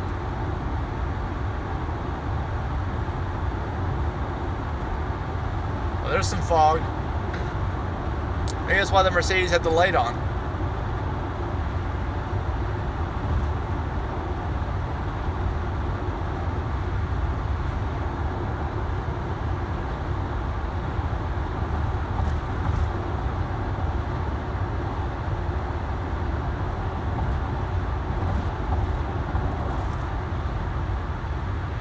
Well, hopefully Tesla has programmed in that if you have the rear fog light on, that the next time you put it in park, it turns it off and doesn't turn it back on again. I would hope they have that programmed like that. I think that's the way it is with the headlights. If you turn them off, headlights off, or if you turn the dome light on, the minute you go in the park or put it in the drive, it reverts back to the way it is normally set, regardless of what you have done to it.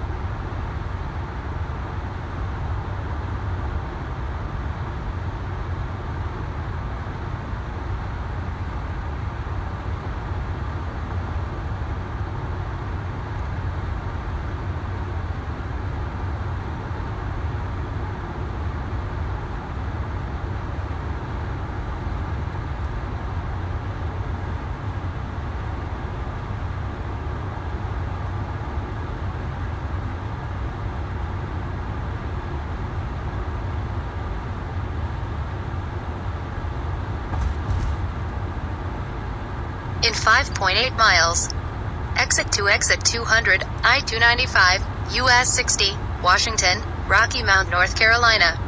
All right, something to break the monotony.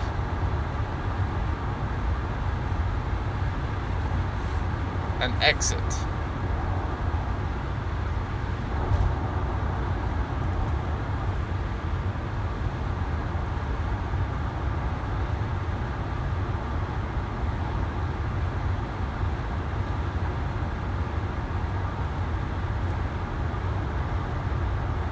Yeah, they probably could make them automatic. They've got cameras all around. I mean, looking through these cameras, the computer could determine if it needs to turn it on or not. I'd say that they could definitely do that. That's a good idea.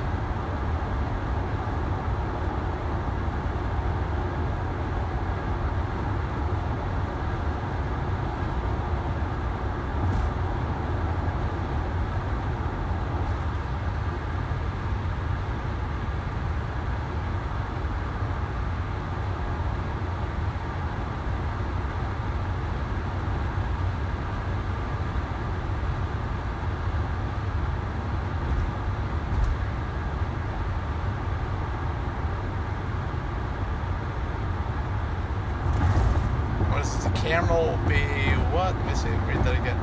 The camera will be sold separate. People want them.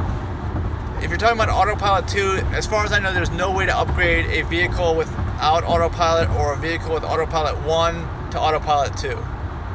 As far as I know, that's the way it is. I see some people online every once in a while saying, I know a guy, and I don't know. I don't know about that. Actually, I want to check something. I was supposed to go to Glen Allen, but I want to see if I can make it to the Woodbridge Supercharger. I want to see what it says. Cancel trip. Navigate. Supercharger. Woodbridge. If I can make it there, I'm just going straight there. Let's see what it says.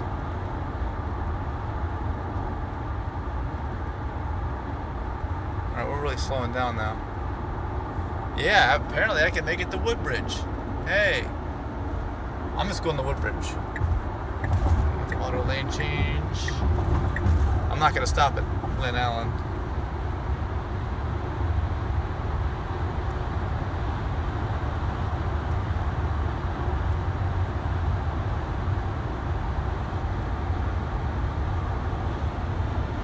Yeah, it's telling me I have 10% battery left.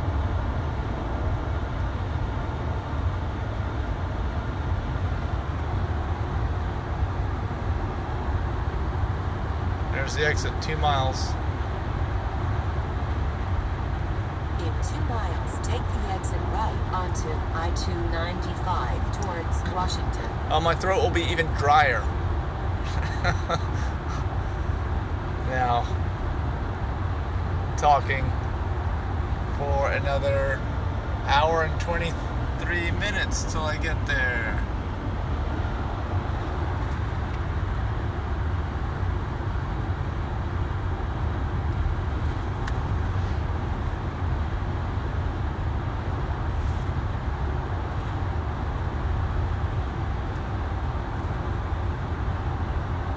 In 1 mile. Exit right to exit 200, I-295, US 60, Washington, Rocky Mount, North Carolina. Then stay to the right. Coffee machine that pour your own coffee, that'd be a good idea. I'm not a coffee drinker. I wouldn't need that much, but the average person is a coffee drinker. Other companies going to copy Tesla? Yeah, I hope they're already working on that, because if they're not, they're probably all going to go out of business. In half a mile, take the exit right onto I-295 towards Washington. Then Stop for water. Towards Washington. All right, here we go. I'm going to go over to the right. I'm going to slow this thing down, though. I just did the auto lane change for that. I'm going to slow me down. Take the exit right onto I-295. Exit right to exit 200, I-295, US 60, Washington, Rocky Mount, North Carolina. Then stay to the right to I-295 North, Washington. Trying not to get out of autopilot here.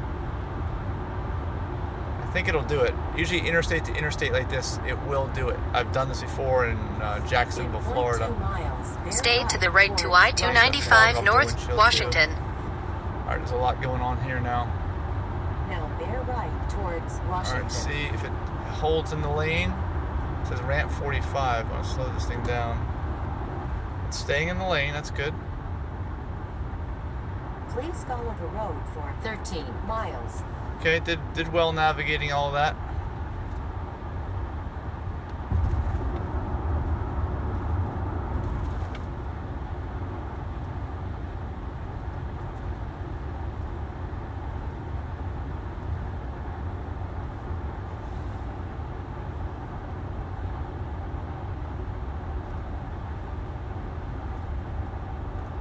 Yes, the traffic-aware cruise control I do have here in the Model X.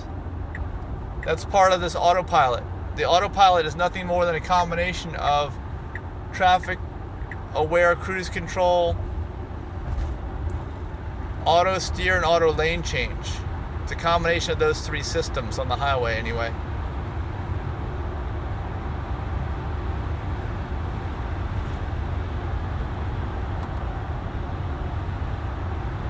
Somebody's speeding up to me there. Continue straight for 10 minutes to exit 43A, I-95 North, Washington.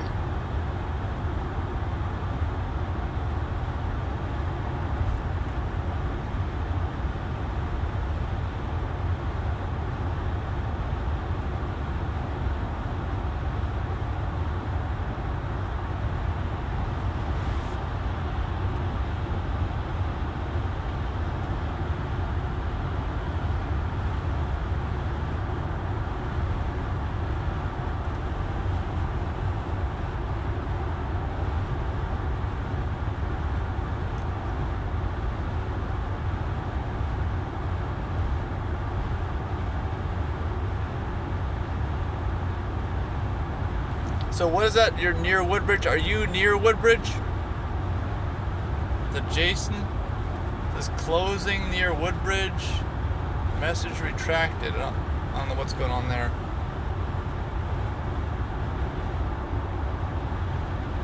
Driven in high winds on autopilot, not that I know of. But I'll tell you, this vehicle is incredibly stable. And of course, all the excess of air suspension, you can lower the suspension to make it even more stable. And I'd say that you feel the weight of this thing. It doesn't drive like a heavy vehicle at all, but you feel the momentum, I'd say, when you're driving. Because this thing weighs close to 3 tons. It weighs like 5,500 pounds, I believe. So it's pretty stable. It's got some really wide tires as well. I don't think stability is an issue with either the S or X on any of the models. Yeah, in high winds, I'd say.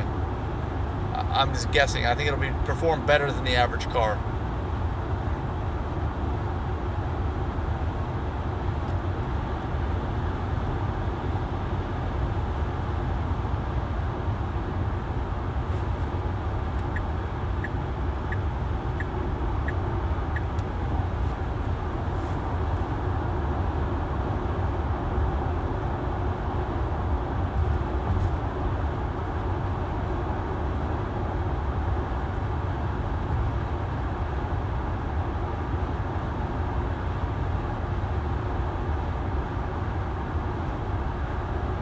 Actually, at some point, and probably before I get to Woodbridge, if I can even make it there. Wow, it was at 10%. Now it's dropped to 8%. Actually, I think I'm going to stop at Glen Allen. I'm not going to risk it. I am driving, I guess, faster than it thinks I am. I'm going to stop at Glen Allen. I'm going to cancel this. Let's go to Glen Allen. Okay. We'll stay at Glen Allen for a little while. Please follow the road for 8 miles.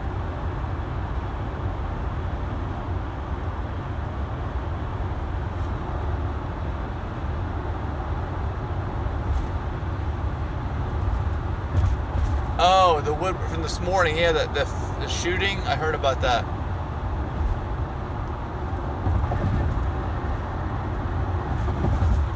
Yeah, I'd rather stop at Glen Allen than reduce speed. I just, there's no guarantee that I'm going to be able to make it. I think. I just don't want to end up in that position. Auto high beam. Yes, I got it on right now. See, the blue. It's on high beam, and it'll switch back to regular on its own. Just keep watching. You'll see.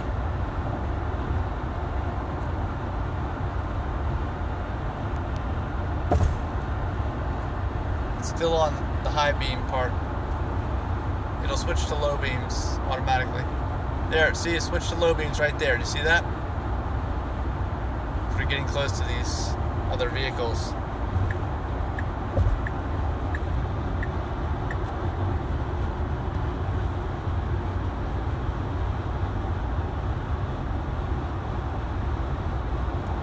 Yep, I'm stopping now. Well, stopping in 11 minutes.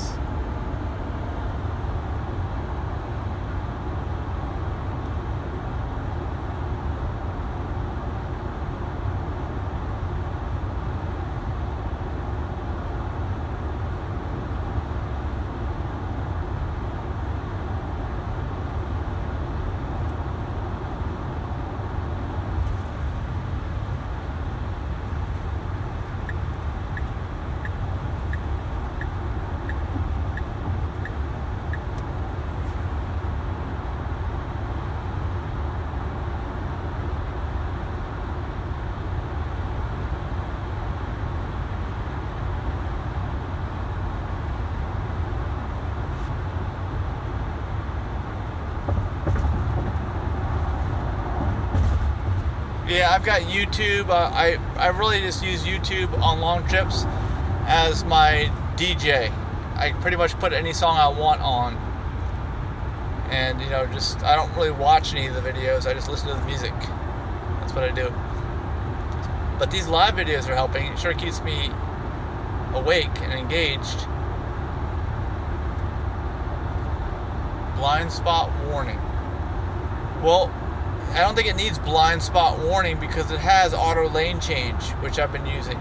You know, I'll use it right now. I'll hit the stalk to turn right. It looks, if it's clear, it just moves the vehicle over. If it's not, it won't let it move over with auto lane change. Now, without auto lane change, I don't know. I don't think it gives me any warning, unfortunately.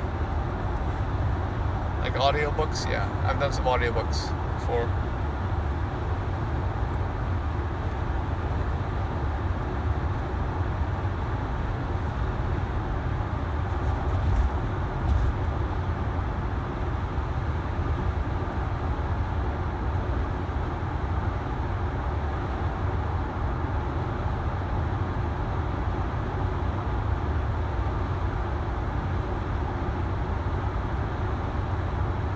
Going around a corner, one thing I noticed with AutoPilot is it centers you in the lane, and if somebody next to me like that in that corner was hugging the inside of their lane, I may have taken over on the steering because it makes me nervous.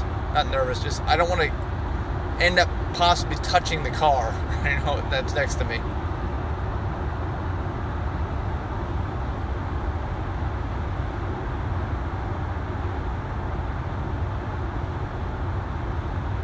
Police reported ahead. Uh-oh. Hey, I've got the 5-seat model on my Model X. I've actually got some videos on my channel that show the 5-seat configuration if you want to see it.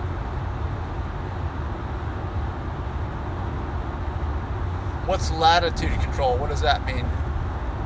Like, so that the vehicle doesn't have to be totally centered in its lane the whole time? Is that what you're saying? Because that would be good if it could hug the inside of the lane in a curve like everybody else seems to do. 2 miles, keep to the right onto I-295 You know, human drivers. towards Richmond.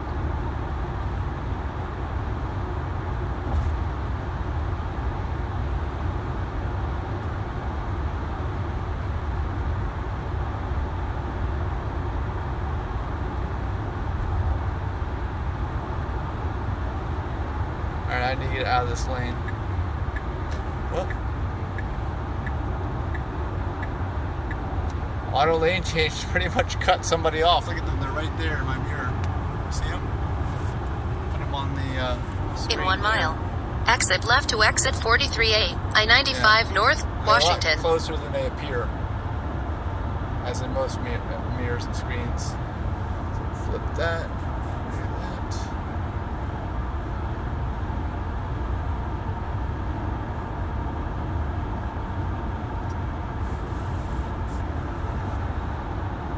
In half a mile, keep to the right onto I-295 towards Richmond.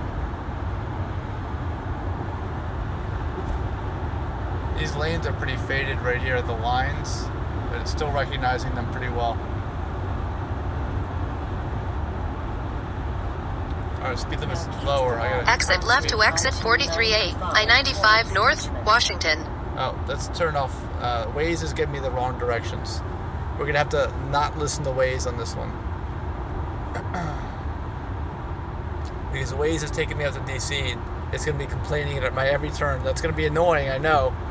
I don't know how I can turn off Waze, unfortunately, without turning off the live stream. So you're gonna have to hear it for a little bit while it's complaining at me.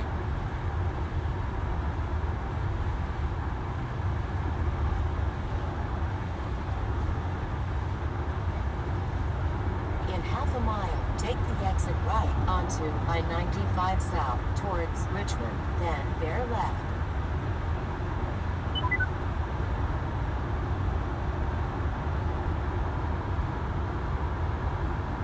In a quarter of a mile. Exit to exit 43C, US 1 North, Ashland. Now take the exit right onto I-95 South towards Richmond. then Exit right to bear exit Why is it 43C, saying that? US 1 North, Ashland. Oh no! I missed the turn. Oh great. That's where I'm supposed to be, over there. Well, now I have to backtrack. In 2 miles. In 1,000 feet, stay to the right. For Woodman Road South. Well, I've never Take been on the this road ramp before right. and made a mistake. Stay to the Costing right me to more exit time. 43C, US 1 North, Ashland.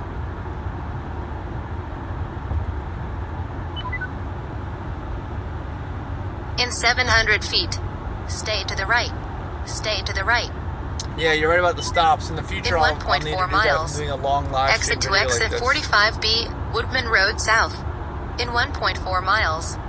Exit to exit 45B, Woodman Road South. Alright, I'm taking the water bottle off now. Whoops. Strap In got 1 mile. caught. Exit right. Tends to do that. Alright, now I got my hand on the wheel. Auto lane change.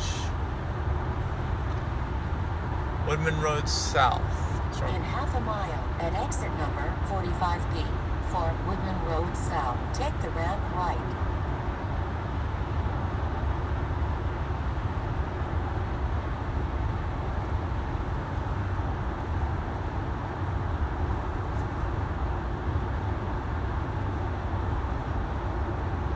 Now, at exit number 45B, for Woodman Okay, Road hit the brakes South, there. take the ramp Exit right to exit 45B, Woodman Road South. Taking over. Have to do a quick clover leaf exchange or whatever we're going to call it here. Get back going the right way to get me back to my supercharger. See, now if I had made a mistake like this on the way to Woodbridge and I was low on battery, well, that In could be 1,000 fatal. feet, exit right. In 0.2 miles, turn right onto I-295 towards Washington. Exit Oh, right actually, to I-295 I can to accelerate hard I-64 here. East, I-95, Watch how- Washington, you can see how Norfolk. quick the vehicle can accelerate. Now turn right When I get back on the onto highway here, I've got plenty of battery. I-295 towards Washington. We'll try that out. I'm not gonna do anything crazy in these turns. The road's a little bit wet.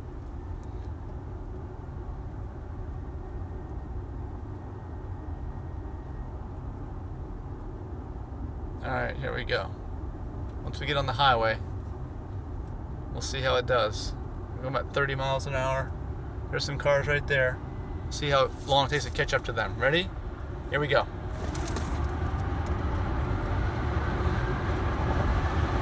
In 1 mile. Exit to Not exit long at all. 43A, I-95 North, Washington. Gotta keep the speed down.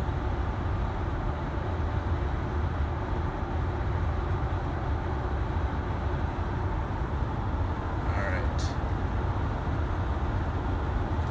In half a mile, take the exit right. In half a onto mile, I-95 exit right. towards Washington. Then immediately bear left towards Ashland.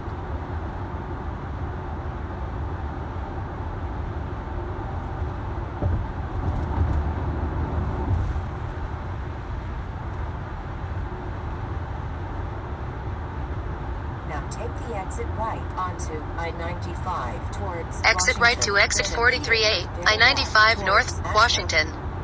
Alright, I didn't miss it this time. Gotta get on these little not express lanes, local lanes. Now bear left towards Ashland. Then at exit number 43C for Ashland, take the ramp right. Now at exit number 43C for Ashland, take the ramp right. I'm not even braking here, by the way. Not at all. I lifted off the accelerator. All that deceleration is because of regenerative braking.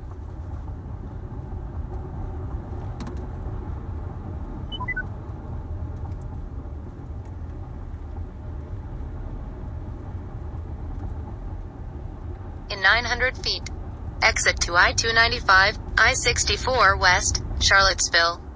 Then stay to the right. Alright. Exit Don't right to listen to Waze. I-295, Waze has got the wrong I-64 directions. West, Charlottesville.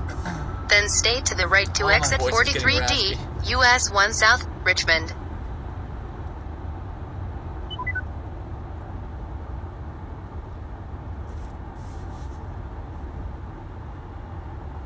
There's the supercharger. We're getting close to it.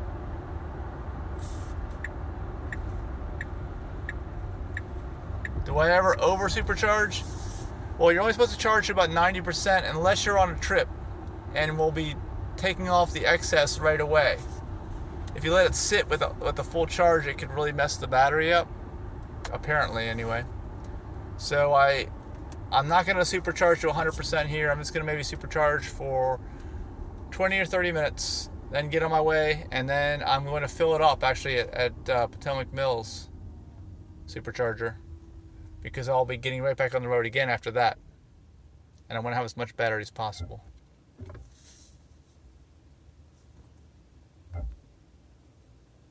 Hear my brakes making a little noise there. I hardly ever use the brakes in this vehicle.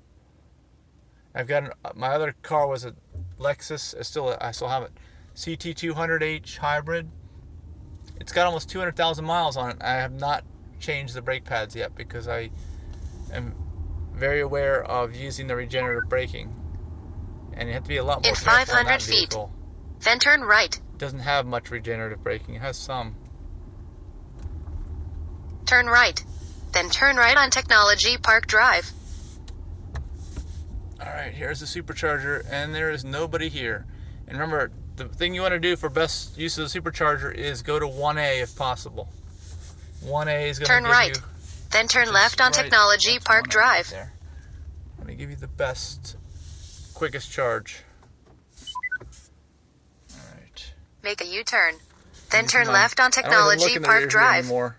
Just use the rear view camera with these crazy little squiggly lines. See how that's doing that? Oh. Oh. Turn the wheel so it lines up. Okay. Park. Now we're gonna go mobile. Unplug the phone. Get my shoes on since I don't drive with any shoes on. I have almost 200,000 miles on the car. Still have it. All right. There's the power door. Here's the supercharger. There we go.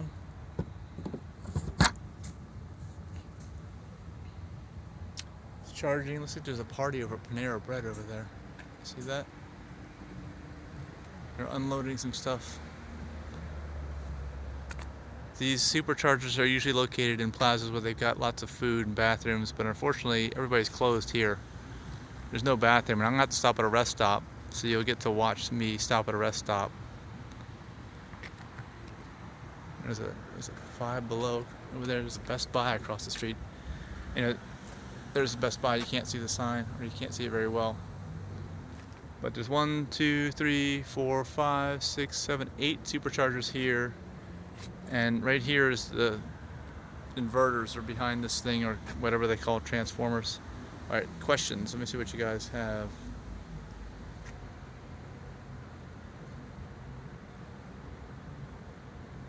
The towers don't seem to like the acceleration.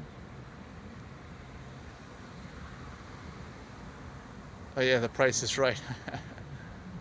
Original batteries in one drive unit on my Lexus with 200,000 miles, yes. I mean, it runs just fine.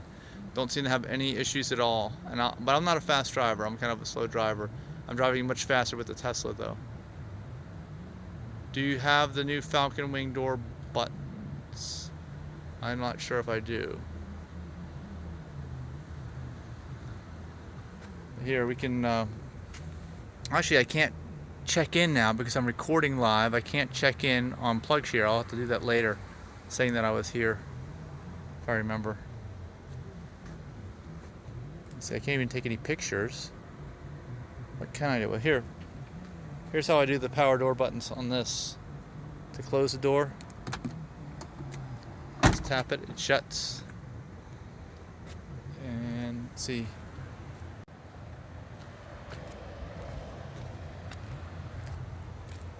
You want to watch a Falcon Wing door go up while we're here? It's kind of hard to see, but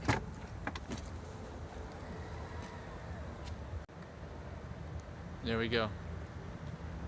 Goes up.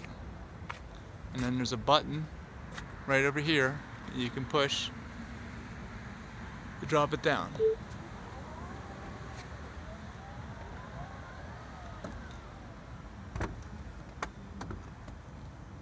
Let's go see how the supercharging is doing inside the vehicle. It gives you lots of information.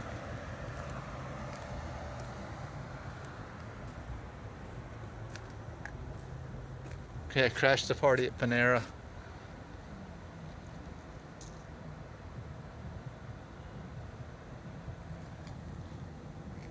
No, there's many ways to open and close the doors.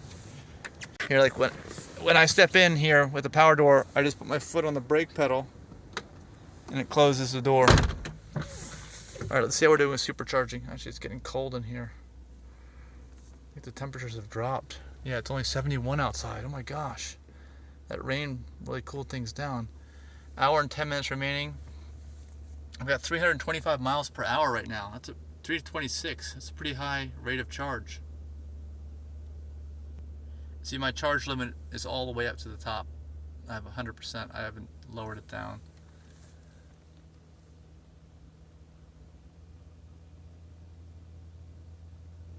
So I'll wait here till maybe 12:15. 12:15. That'll be good.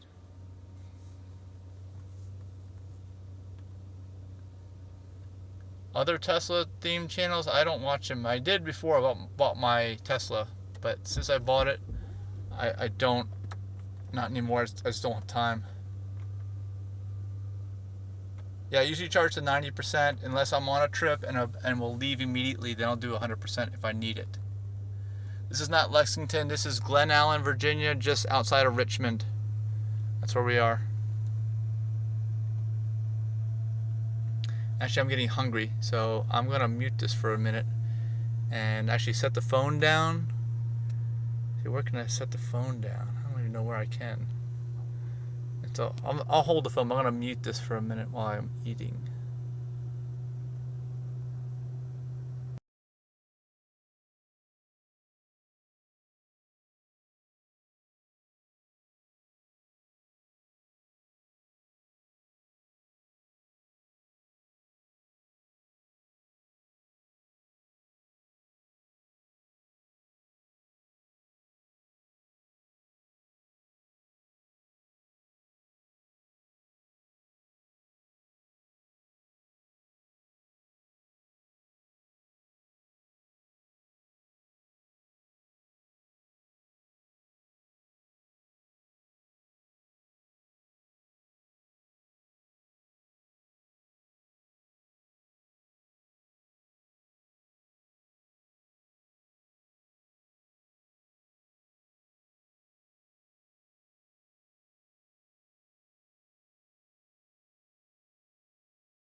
Okay, I'm back. I just ate, so thanks for hanging with me for that. Let's see. A lot of people said good night. Is there a camera for night and fog driving? I don't know. First Tesla I've owned, yes. First Tesla. Holy lag, Tesla sucks. Huh, okay. What are you driving? If Tesla sucks so bad, what's better? Just let me know. Anyway, I don't know how to reverse the camera. Can I reverse it? There we go. Okay. Hey, it's Mike, and I can talk to you now since I'm not driving. Where is the camera looking? I'm trying to see where on my phone the camera is actually right there. Okay. Anyway, I'm at the Tesla Supercharger here in Glen Allen, Virginia, and it says I've got about 50 minutes remaining, but I'm going to turn this thing off in just a couple minutes and we're going to get going. I've got another couple stops to make. I've got to stop at a rest area and go to the bathroom because I am kind of holding it in right now, and I'm going to mute that. When I get to the bathroom, I'm going to mute it so that you don't have to hear it. And then I'll stop at another supercharger, and then I'll reach my destination shortly after that. But I'm going to be online here for at least another 2 hours, something like that, because I'm going to be I'll probably end up staying for like an hour at the Woodbridge Supercharger. And if anybody's going to be up, we can talk then when I'm at the Woodbridge Supercharger. So right now, let's see how we're doing. We've got plenty of mileage, and we've dropped down below 300 miles per hour right now, just below it. So I'm actually thinking it's time to pull the plug right now. Oh, okay, you got a Chevy Volt, okay. Well, there's so much that's different. Actually, the self-driving features of the Tesla is what I'm demonstrating on this video.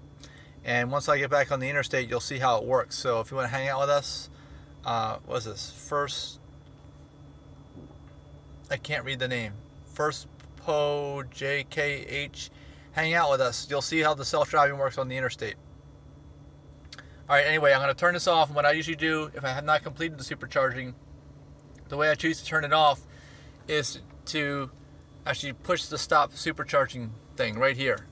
I think it winds it down better and doesn't shock the whole system. Then I unlock it. Alright. Now let's do the power door. If you haven't seen the power door, here it is. I got the premium package with the power doors. So let's take this out. And I'm going to open up a Falcon Wing door actually right now, because I need to get another water bottle out. I'm going to be running low on water. This one creaks. I got it fixed at Tesla last week, but it's creaking again. Listen. Hear that? It should not be making that creaking noise. Let's get another water bottle. I'm starting to run low on water bottles. I need to pick up some more water bottles. Alright, I can close it here, or I can get in. Let me show you the menu here for doors. Controls, doors. It shows you what's open, and it shows you in real time what's happening. If I hit close all, it'll close the driver's door and the Falcon Wing. There it goes. Alright, let me get my seatbelt on. I have to jerk the camera around a little bit, sorry. And I want to plug this thing in too, so that it's actually charging my camera while I'm driving. Sorry, I'm not used to holding a camera and buckling a seatbelt at the same time. Oh, this is pretty challenging. Okay, you heard it click. Alright, then I'm going to plug this in. That's my trash can. You like it? Right up front. I got to plug this in to charge it.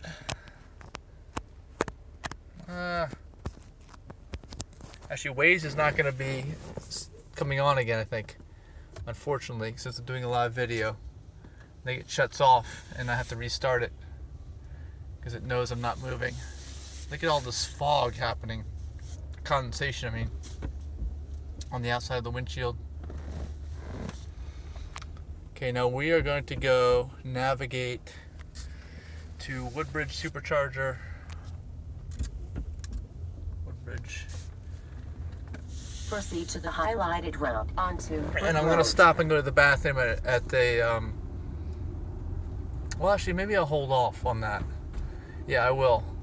There is another bathroom after the Woodbridge Supercharger. I'm going to keep going, so actually I'm going to wait till after the Woodbridge Supercharger to stop at the bathroom. Wow, the condensation is crazy. There's somebody over there. I'm going to wait for them.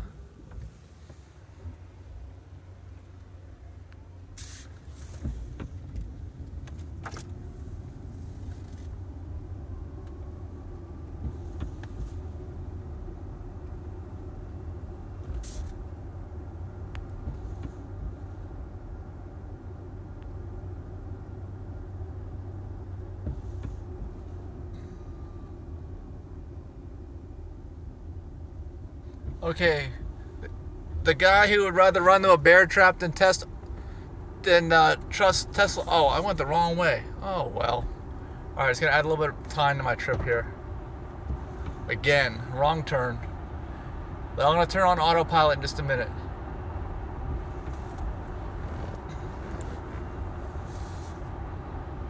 I seem to be making a couple wrong turns on this trip. And you get to see them all unedited. In 0.2 miles, take the ramp right onto I-295 south towards Norfolk.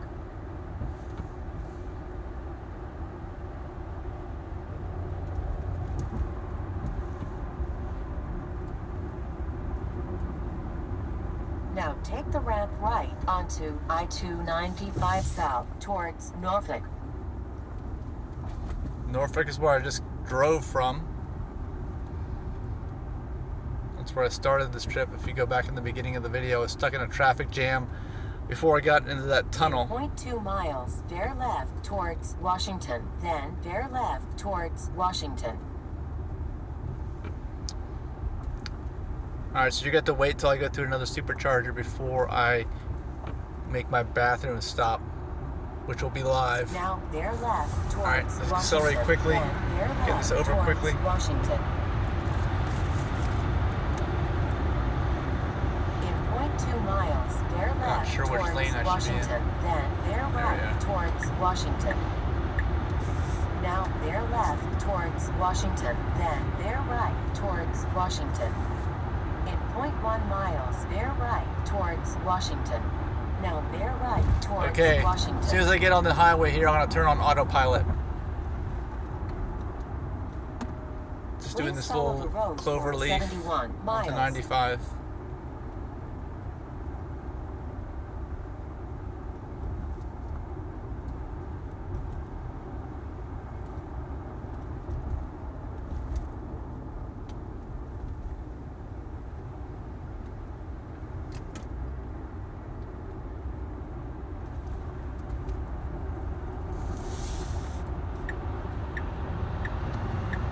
Big truck.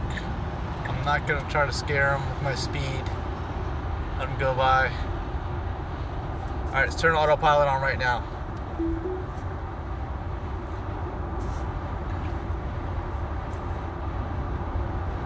Alright, we're in a 65 zone. Let's bump it up. Oh, I get a little close to that truck. Alright, I got the wheel. Turn it back on.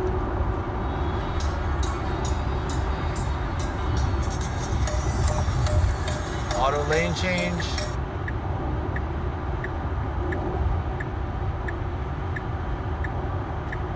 Okay. Now I've got to get my water bottle attached to make this semi-permanent thing. This can be kind of challenging while holding the camera. Alright, I think I got it. Except that we're going into a construction zone now. Alright, model's on. Here we go.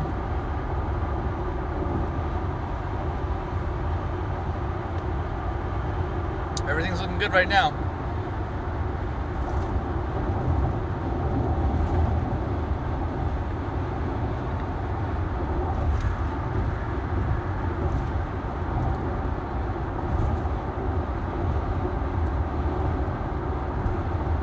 Losing the left lane here, so I should be okay in this lane. Oh, that guy's a little close. I moved the wheel over myself there.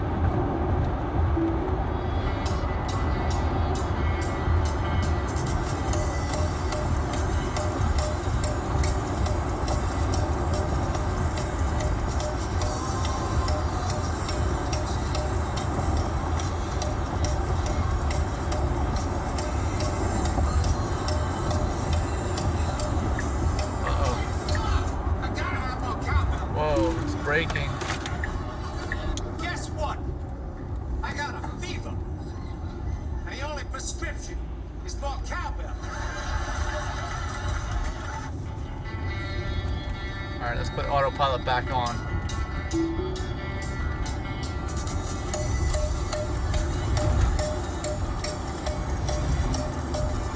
I gotta lower the top speed so it doesn't do another panic stop on me.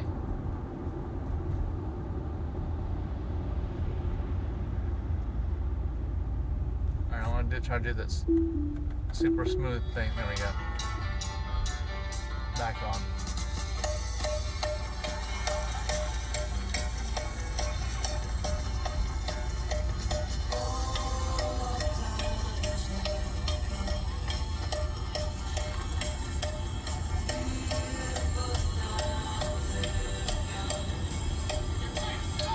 I gotta have more cowbell. Guess what? I got a fever. And the only prescription is more cowbell.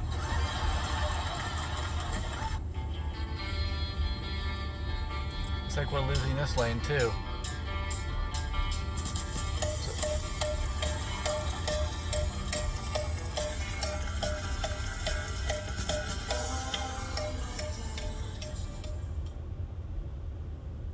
We'll see how autopilot handles it. At some point I'm going to have to take over.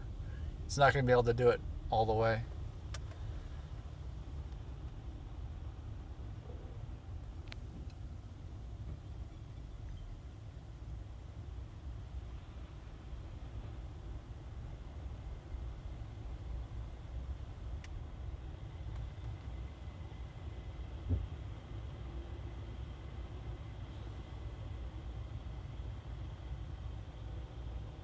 Yeah, I wish I knew about this. I would have just gone up Route 1.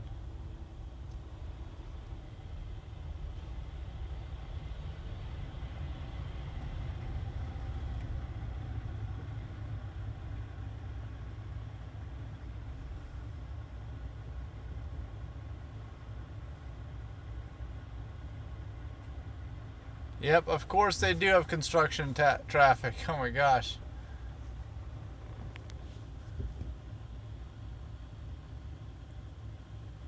Yep, that's the exact moment. Yep. Oh boy. I wonder if Waze can be used in a browser. Because if it can, I can just pull it up in the browser here on the screen on my Tesla.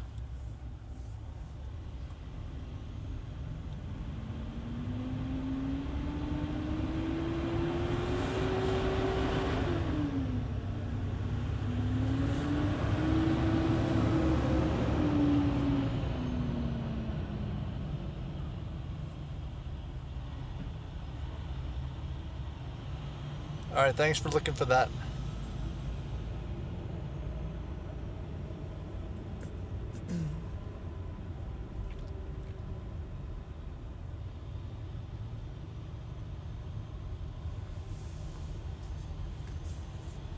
Okay, the lane is ending right now, so I'm taking over. This trucker does not want to give up, so not his position, so I'm just going to let him go. He's a little bit bigger than me.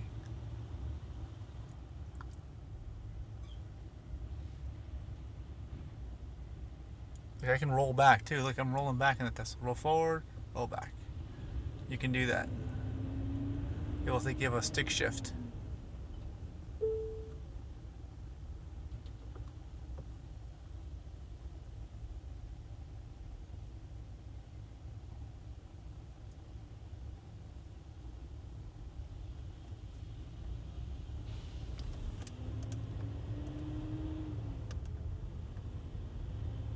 Alright, they're letting me in, that's good. I can put autopilot back on now. And I will.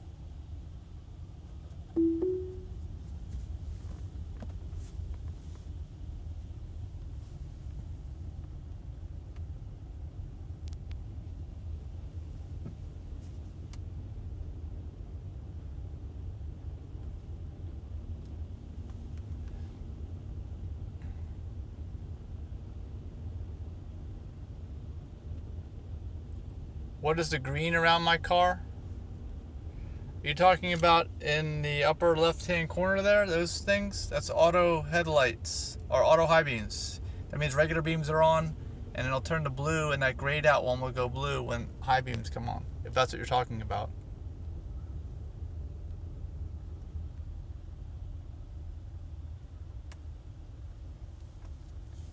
Here comes the cop. State police.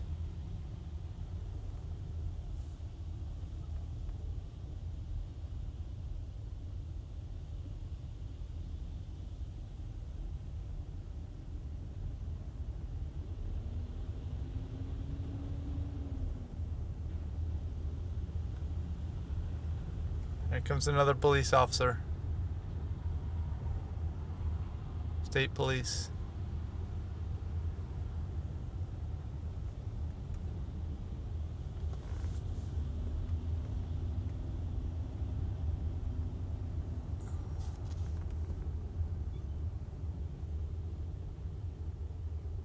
Okay, thanks for the link.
Looks like we're picking up speed.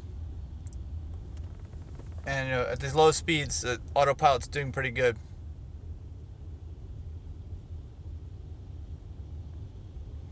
Hey, holding the wheel, it never happens because I've got this water bottle strapped to it. I don't know if you can see. Let me see if I can turn the light on.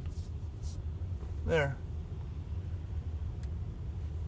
They've got a water bottle strapped to it. I've got some videos on my channel about how to do that. It's a running water bottle, and it will never alert you if you use that. If you don't use it, it'll alert you after, I don't know, maybe 2 minutes that you got to have some friction and resistance on the wheel. That's what it's looking for. There's no sensors on the wheel that do any touch. You actually have to push on the wheel so it feels resistance. So if you let the wheel slide through your fingertips, it won't even think you're there, even if you are there, and it'll start beeping at you and eventually slow the car down and stop it. I've got a video about that too.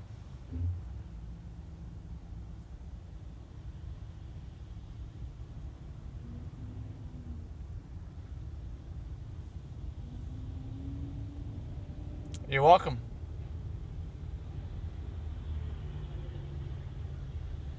Friction and resistance, yes. VIP tour, when was that? Where was that? I don't know about it. So obviously I didn't go.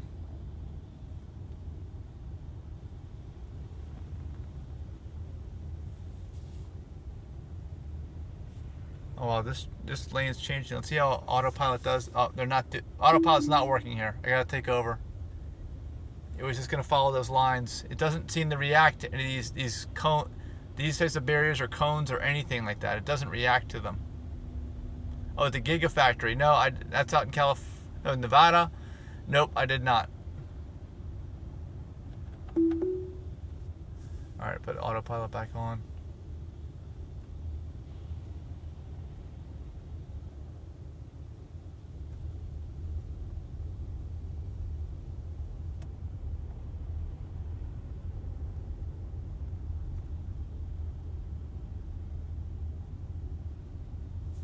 I don't think it's going to know what to do here.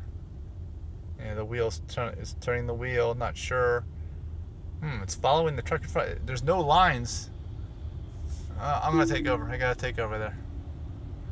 It didn't know what to do. It's got to follow some lines. It can't adjust these cones or these barrels. It doesn't react to them, unfortunately.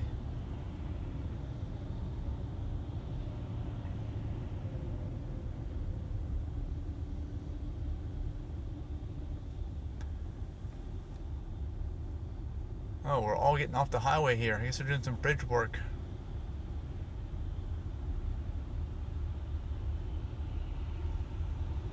Yeah, this bridge is closed down here. They're working on it.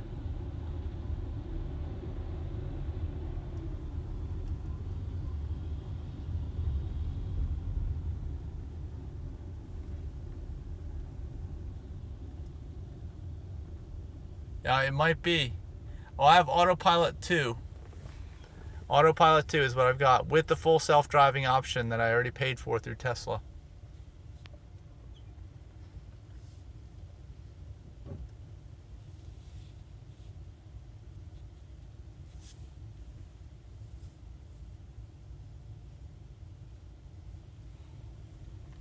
Now we're just waiting to cross over this road and then get back on the highway.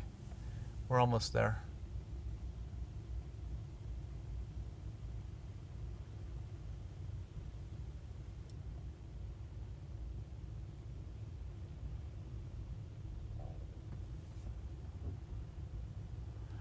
And I don't know if you can see, I've been live streaming now for 2 hours and 38 minutes.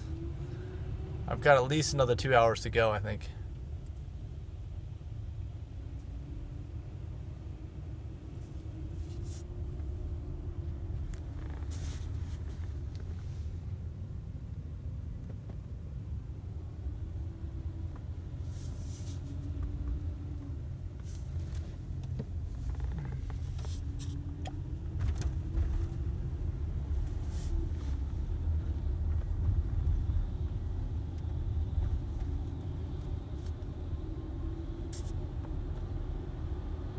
Alright, we're going to get back up to speed now, thankfully.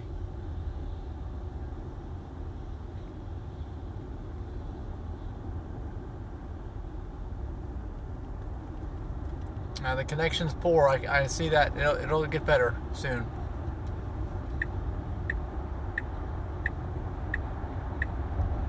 That was another unfortunate delay.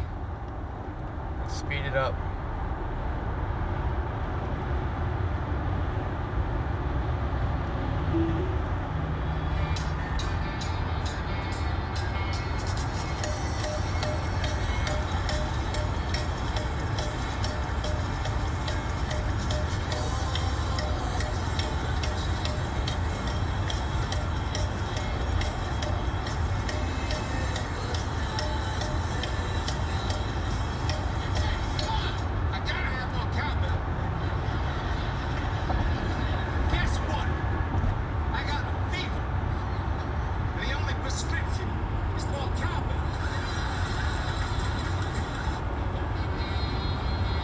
More cowbell, yeah.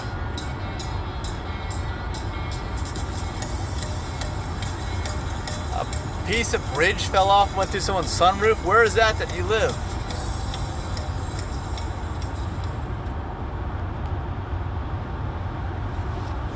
What is the question about hazards being the same color? I'm not sure if I understand the question and what you're talking about.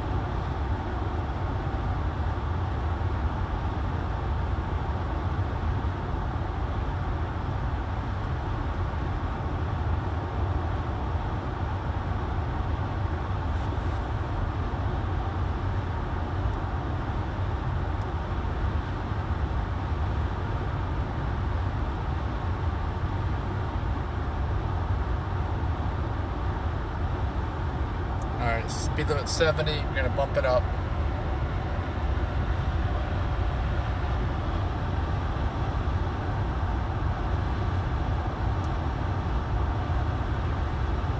Oh, Canada, where the bridge fell off? Wow.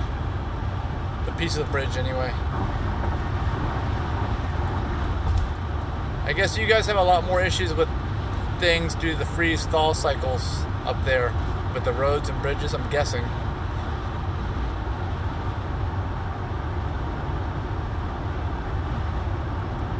Yep, there's no engine sound here. Somebody suggested to me recently that Tesla should make a fake engine sound. I don't know about that. I like that it's quiet. I just drove my Lexus yesterday. Again, I haven't driven that in a while, but all the sounds are kind of annoying now, actually. The other sounds. To me, anyway.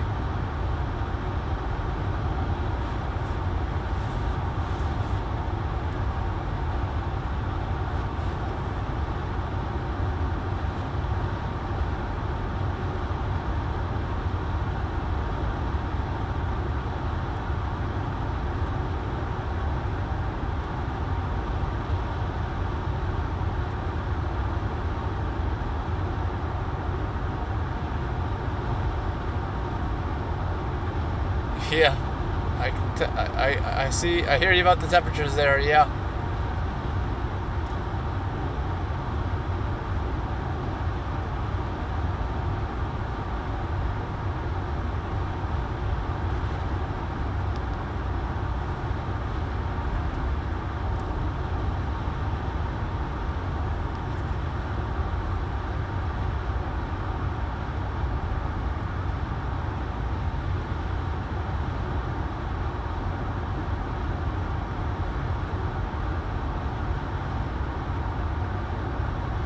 Top speed of Tesla, this model I think is 155, and I think if you get the performance model, it's a little bit higher potentially. I don't know. Maybe they're both 155. I don't know. I couldn't tell you for sure. I'm just guessing. But I've never even gone that close. I've gone, I think, around 100 miles an hour at one point for a very short period of time, and that's it.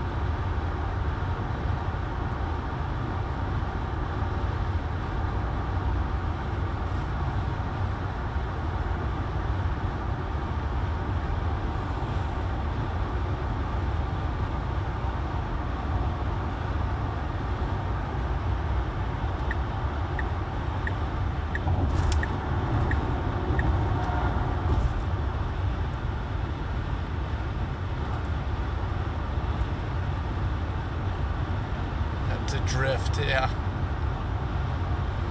I don't even know if you can do that.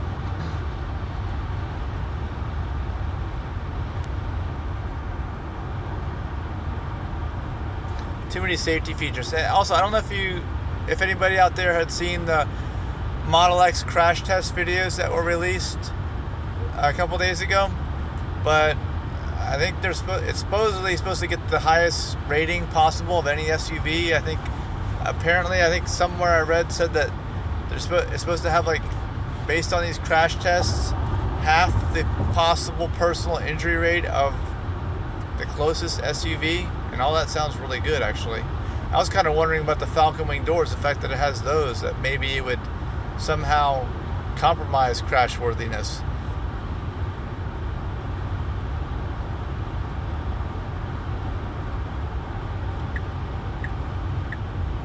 Auto lane change back.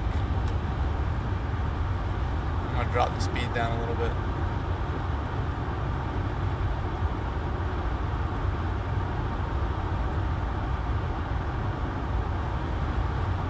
See the high beams, the low beams, back to high beams again.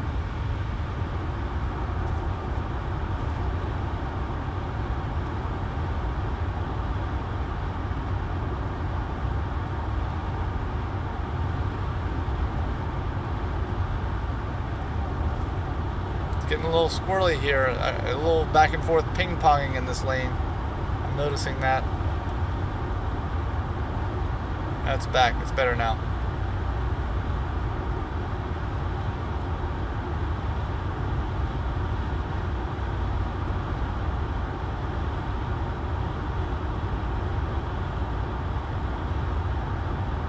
Well, actually, I think that the rest area I'm going to stop at, I think it's actually right before the Woodbridge Supercharger, not after. So you will get to watch me go into the bathroom with the live stream muted when I get there before the Woodbridge Supercharger. There's a rest area up here right after this exit coming up, but I don't want to stop at it. It's not going to be, it's going to be too soon.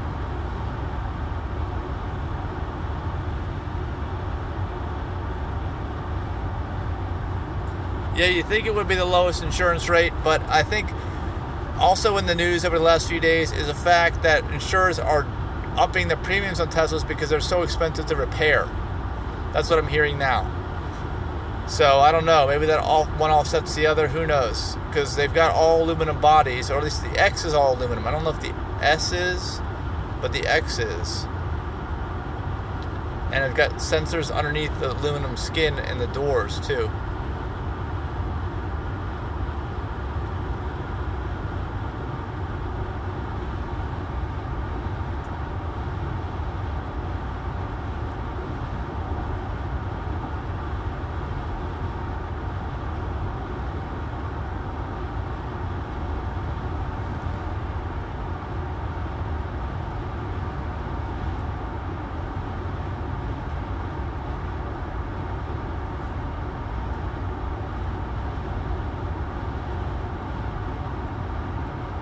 At wind and road noise, I find that it's quiet enough. This is the quietest car I've ever driven. I have never really driven expensive cars or luxury cars. My Lexus is a CT200, which is really a Toyota Matrix body with a Prius driveline. It's not the quietest car. I've driven a Honda Civic before that, not the quietest car. So this is just fine. And actually the ride quality is amazing. If you ask me, I have the standard tires, which I would recommend. The bigger rims with shorter sidewalls are going to give a stiffer ride. But this is a great ride too. Everything all together is really good. Okay, Woodbridge gas station. Yeah, I'm not gonna try to stop there.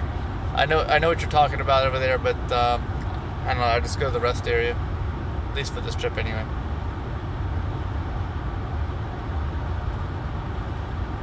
Yeah, no gas engine coming through the firewall. Yep, that's true.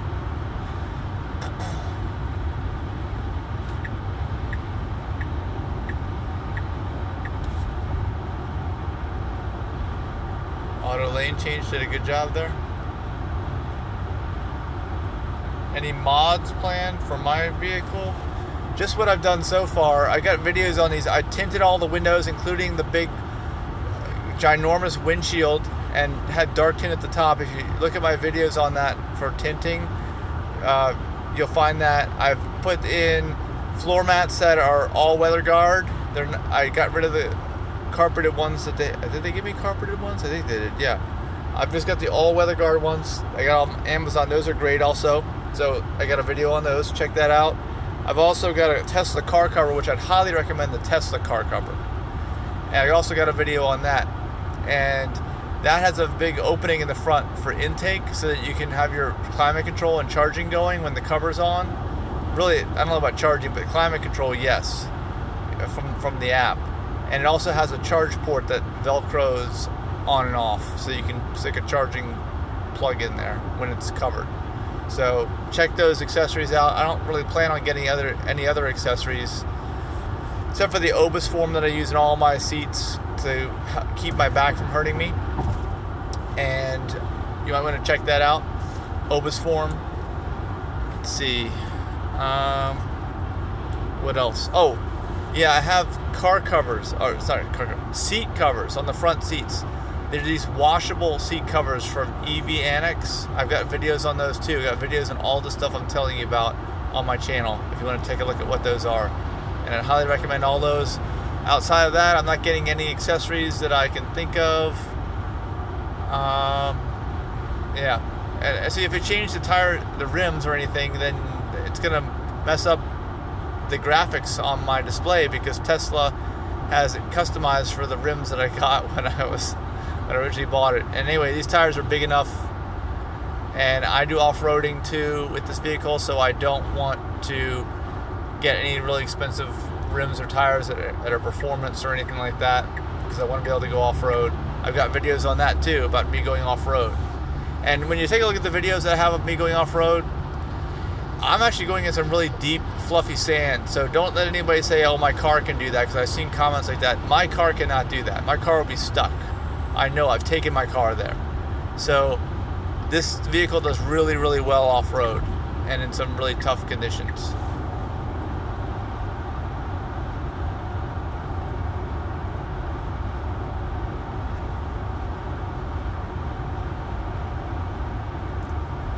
What is the black view? What is that?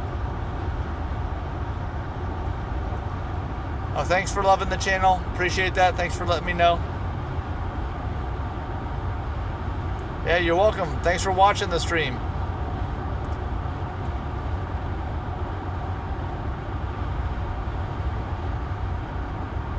Why are you limiting under 80? What does that mean? I'm not sure. You gotta elaborate on that. I'm not sure what you mean by that. Oh, black use of dash cam. Okay, yeah, I have seen those. Well, if the vehicle's self-driving, like it is basically right now, I don't need a dash cam. I can hold one camera in my hand, although I'd also be able to use phone functions, but I don't really want to do that while I'm doing a video, I don't think. But the great thing about this camera is I can go, over to the side. I can do whatever I want. It's in my hand. That's kind of what I like about it. I like the possibilities with that.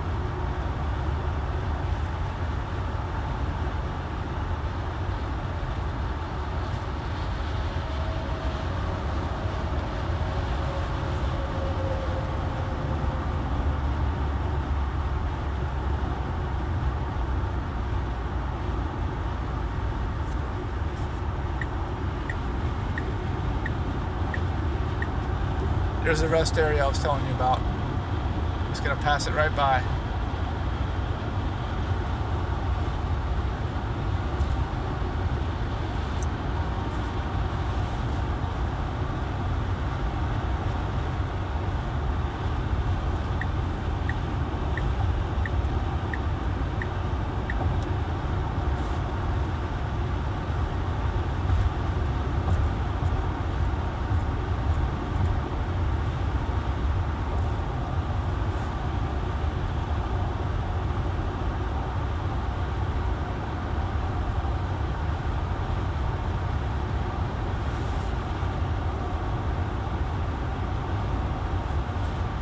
Starting to get a little bit tired, but I've got a lot more to go on this trip.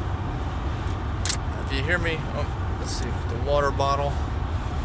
Yeah, hopefully it's too distracting. Oops, sorry. Me getting my water bottle. My throat's drying out.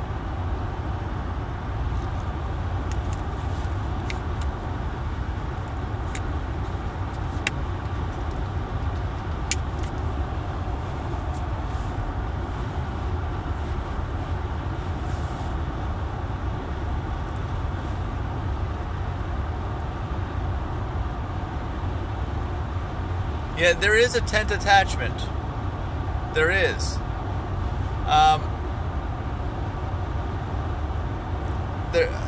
It basically, I think there's one for the S. I don't know about one for the X yet, but there's one I've seen where you raise up the hatchback and it attaches right back on there, and somehow brings, I guess, sort of climate-controlled air into your tent.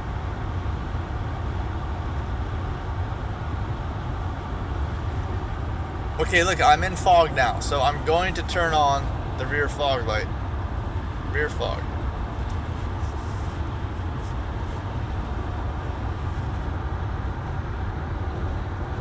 See some red glow on the back of my vehicle there.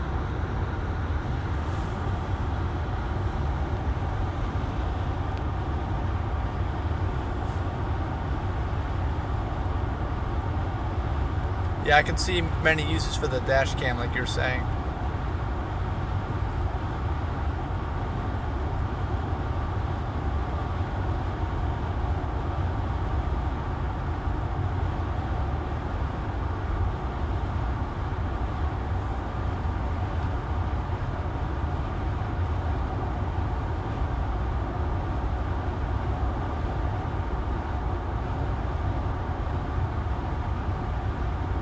Thanks for letting us know about the Model S. Where am I traveling to? I'm actually going up to the DC area, actually Maryland suburbs, all tonight. So I'll be on here live.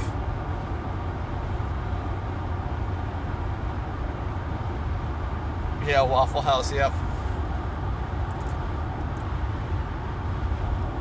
Actually, I don't know if the Waffle House waffles are vegan. Do you guys know about that? Because I am vegan. And actually, I've got another channel for my nonprofit dealing with plant-based diets. But if they've got eggs in them or dairy, or definitely I would think they probably have eggs in them. Unfortunately, they're not vegan, so I guess I could use their bathroom, but I'd love to get a waffle too if it was vegan.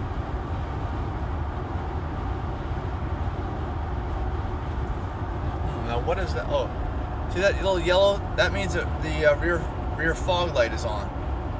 I guess that's a symbol. First time I'm seeing it. So at least it gives you an indication that it is on. Alright, I gotta use auto lane changing, get over. Get by this guy.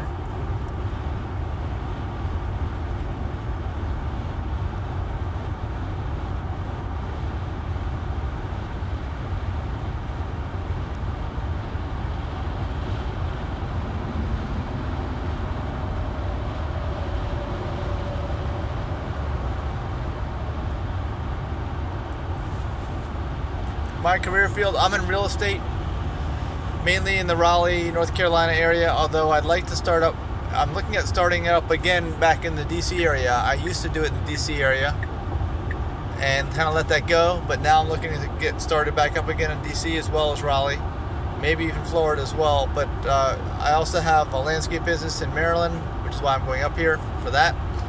And I've got a nonprofit in Florida, which is a plantbaseddiet.org. That's my other YouTube channel. In addition to I have a real estate YouTube channel as well.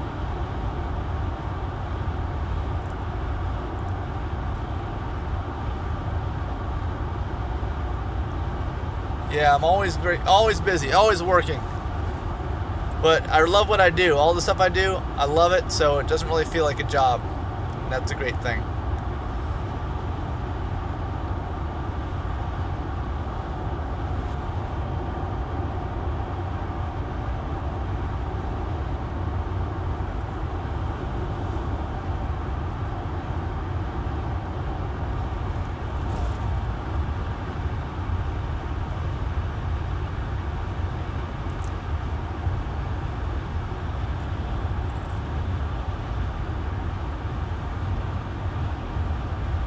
Let's see how much longer I've got to go. Another 40 minutes, over 40 minutes. And I'm going to be using the rest area right before I get to the supercharger. Actually, I have a feeling that at this next supercharger, I may doze off for a little bit. Actually, I can't really doze off because nothing's going to wake me up. That's a problem. Well, that's a good thing I have this live stream then, I guess. Because otherwise I'd doze off and I better not doze off. That'll mess things up.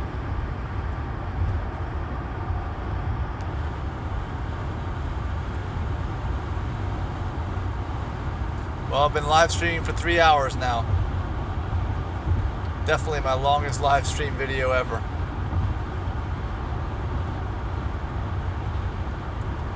Also, I'm wondering if you're out there, what kind of resolution are you getting when the signal's good? Let me know, because this camera, if you look at my other recent videos, they're all in 4K. That's what the camera's doing. So I don't know what it's streaming in though. I'm guessing it's not 4K. Let me know what you think the resolution is or what you can get over there. Oh yeah, recipe for vegan waffles. Thank you. But I can't make them right now. Although I do make smoothies here in my Tesla, and actually I got a video on that too. I use the frunk as my kitchen, and I've got a blender up there and a high wattage power inverter, and in my cooler, which I always carry with me, I've got the makings for a smoothie. I'm gonna make another one tomorrow. I usually make one when I'm up here in Maryland Thursday nights. Make a nice green fruit smoothie.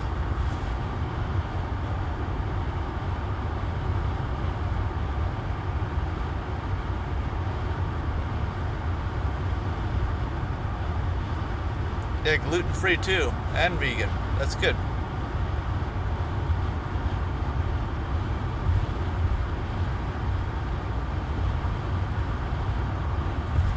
But also going back to what I do for a living, this is why I got this vehicle. I mean, I figure either I gotta slow things down or I gotta figure out a way to be more efficient. And this is it for me, to be more efficient. To not have to drive actually physically make this drive for the entire length of the trip. Most of the trip, I don't even have to drive anymore. I do have to pay attention to make sure, I need to take over if my water bottle's not doing a good job and misses something. But outside of that, I'm making this video. This is the first time I've done live streams. Maybe I'll do more live streams like this for trips in the future. But I've also been, using this time to do work, make phone calls, text, emails, whatever.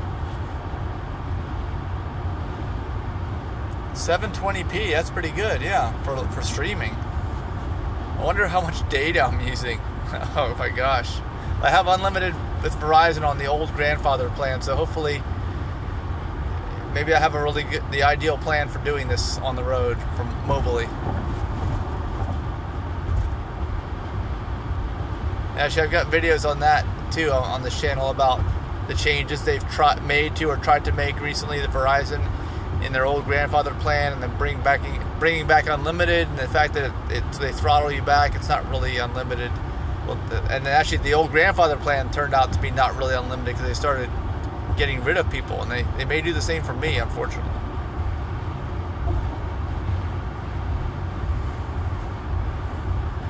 Alright, thanks for letting me know, Alexis. Alexis, I think it is? Yeah.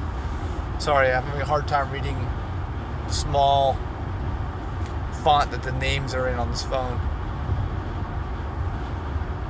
Okay, good.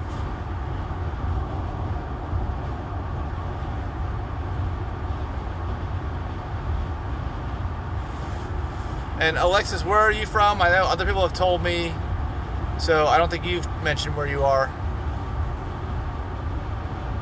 Oh, Washington, D.C. area. Okay, so you know where I'm going to. I'll be going up 95, stop at the supercharger. We'll go to the bathroom first.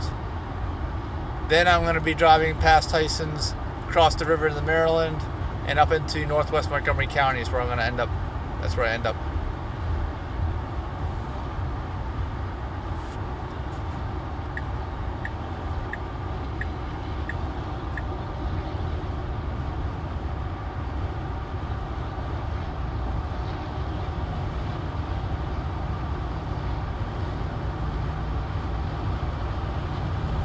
Lots of cars. No Teslas, though.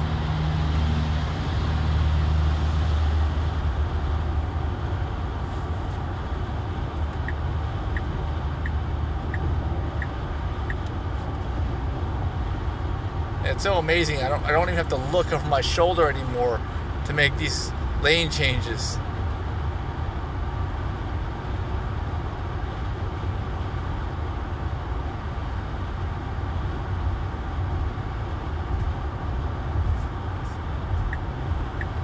Another one.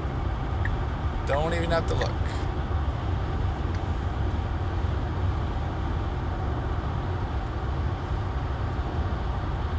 Actually, I don't see any more fog, so I'm gonna turn that rear fog light off. Go back down, controls,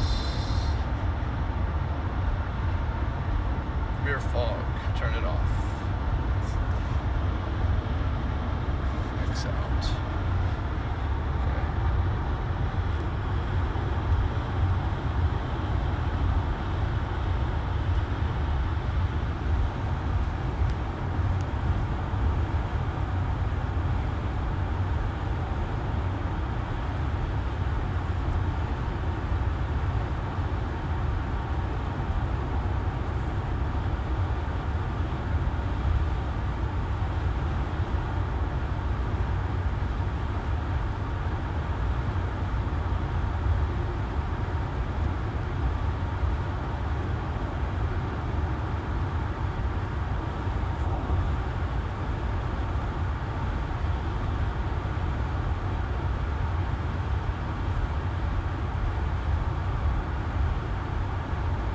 one thing I was thinking about, you know, I was just mentioning I'm going to go into Maryland and then out to northwest Montgomery County. I'm going to go out River Road. It's a 2-lane road, and there's a lot of deer out there, actually. I'm wondering if the autopilot helps with that. I don't know if anybody knows, because I would think that they could do something fairly easily with autopilot. You know, maybe it automatically says sense deer, like a person or another vehicle. I don't know. You can swerve out of the way, because there's definitely, you know, deer in the far suburbs or even in the regular suburbs. Accidents with vehicles is a big deal. It's a big problem. All right, I'm approaching the Route 1 crossover here at 95 in Fredericksburg. Just about to Fredericksburg now.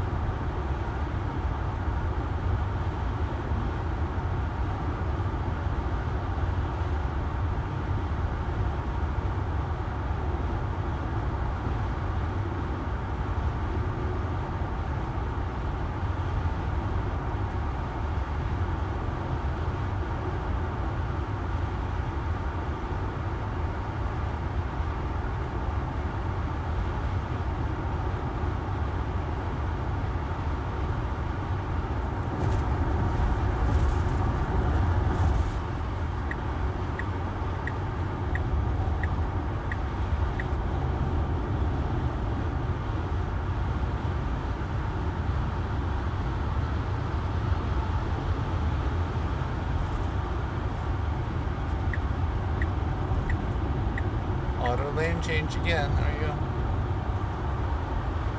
Alright, thanks Alexis. Thanks for watching.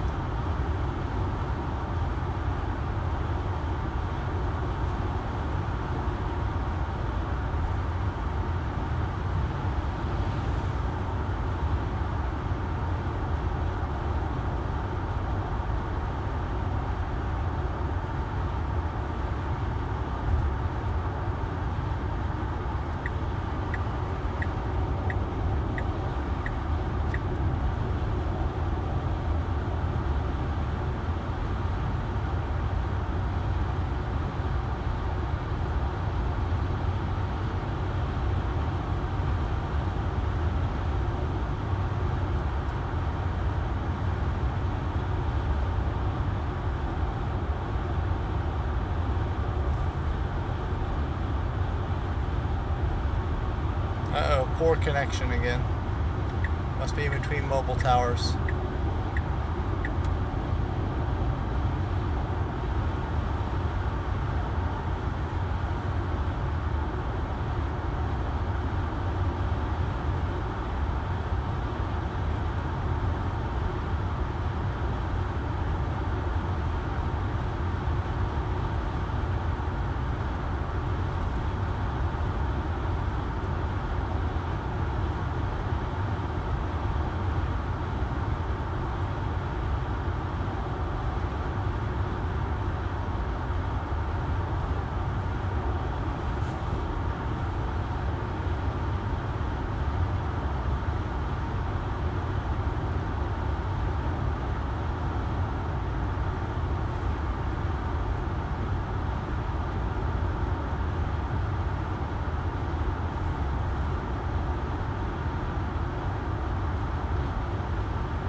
It's quiet out there now.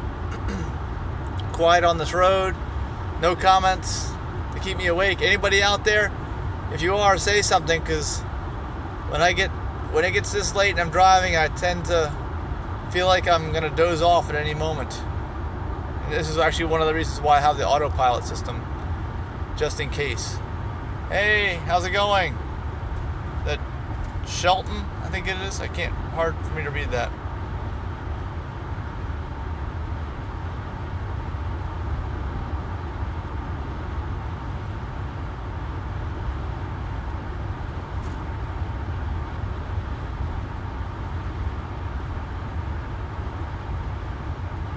Okay, cool.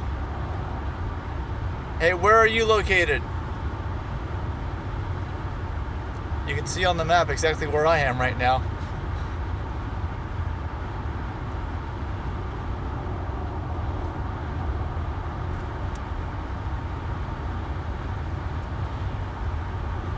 Upstate New York, okay.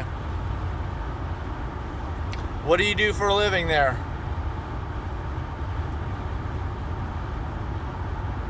Actually, the weather's probably real nice in upstate New York right now.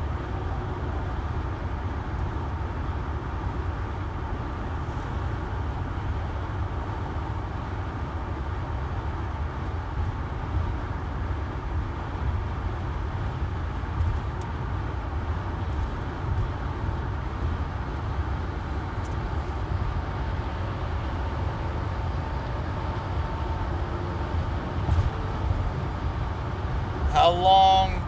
Let's see, question. How long does give you on that speed? I'm not sure if I understand the question. Could you say the question again? And let's see.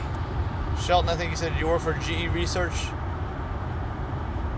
on a photo something. Okay, I can't read what it is, but GE Research, I saw that.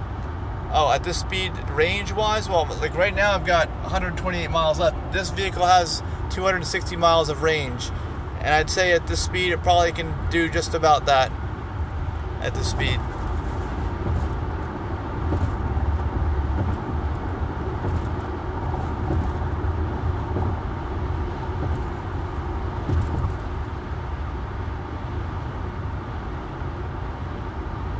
Hey, you're welcome.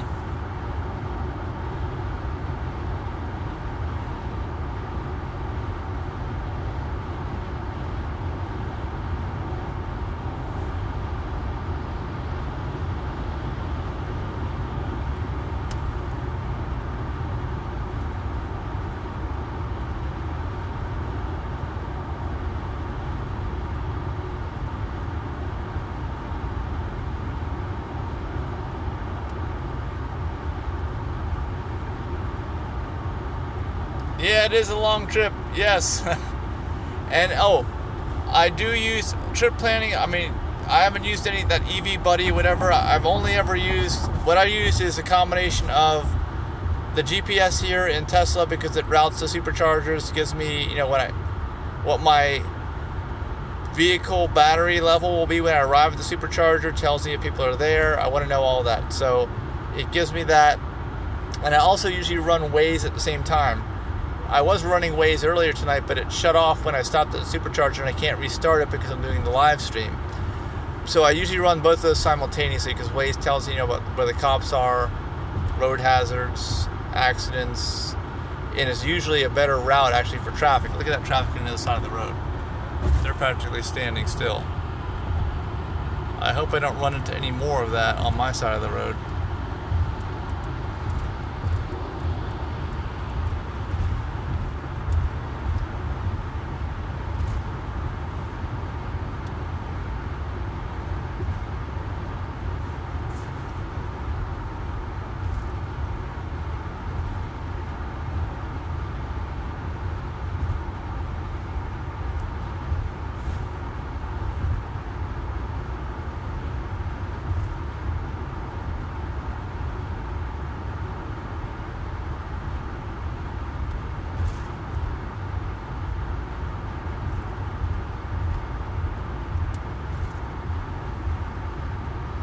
Have I fallen asleep with AutoPilot on? Yes.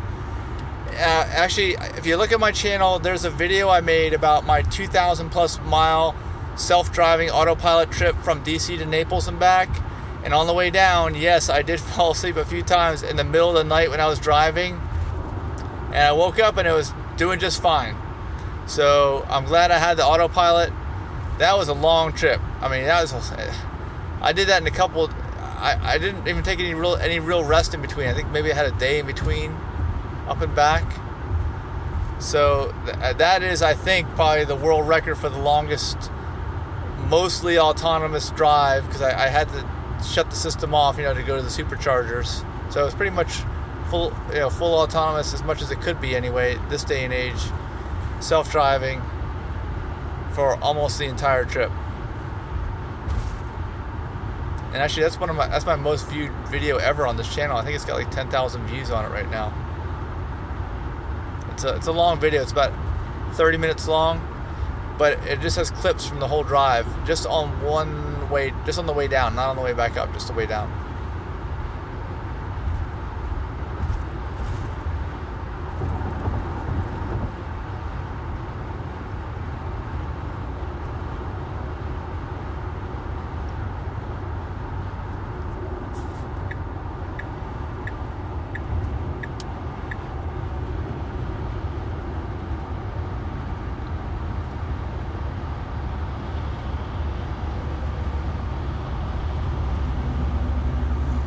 Oh, did I get a loan? Yes, I got financing. Excuse me. It's expensive. Actually, I want to do a video on how much I paid and everything for it, and whether I think it's a good value, which I do think it is a good value, even though it's expensive. The car was like $108,000, and I had to put down, I don't know what it was, $12,000, something like that. It was a lot. Payments are like $1,400 and something a month, I believe. And that does not include insurance. But I drive a lot. I plan on, assuming this doesn't get in a big wreck or accident, I mean, as long as it's becomes autonomous, which they say it's going to be, and I get to use the superchargers for free, to me it's a really good value. I don't have any other costs going forward except for tires, or hopefully nothing breaking, but you know, eventually stuff will break. But we'll see. I mean, for now, for me, it just fits my lifestyle because I need the computerized autonomous driving features. That's something that I absolutely need right now in my life.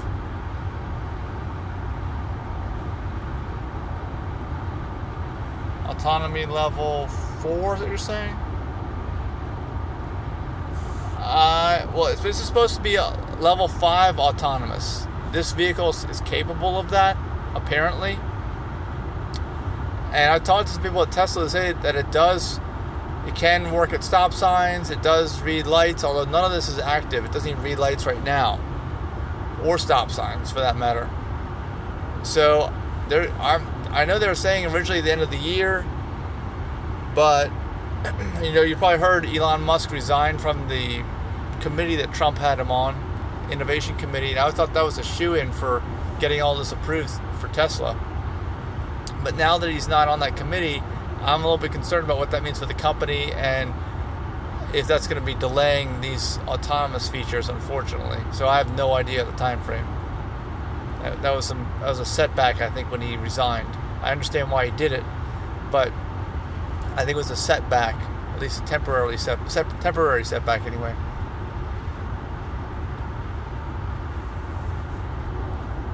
My voice is getting raspy again. I'm going to hold off getting any water so I don't distract you guys with that crackly bottle sound, since I'm only I'm under 20 minutes from my rest stop, and then the supercharger right after that.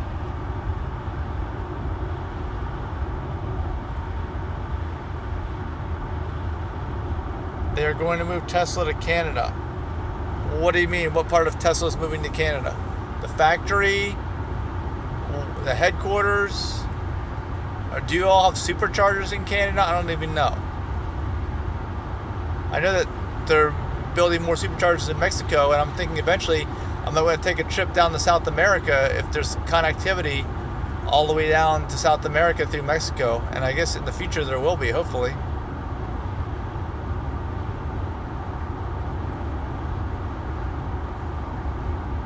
They're moving the factory. Which factory is going to move there?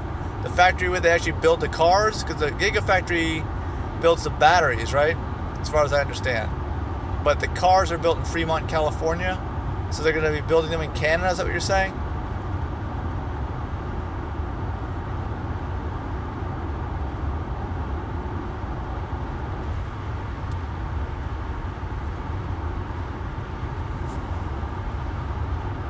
Oh, a second factory. Okay. So a second assembly factory. Is that what you're saying? Not a second Gigafactory? Or what? Is it a second Gigafactory?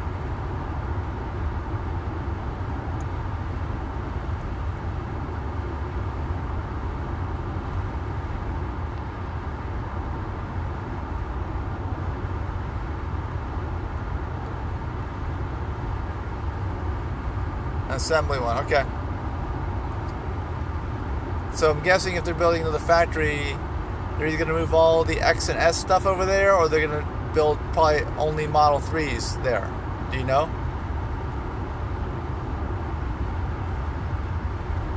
And actually, I heard that the Model Y is going to be built on a totally different platform. I heard that this week too. I think they announced that as well. So that'll be interesting. Wonder how they're going to build the Model Y affordably if they have to develop their own platform for it.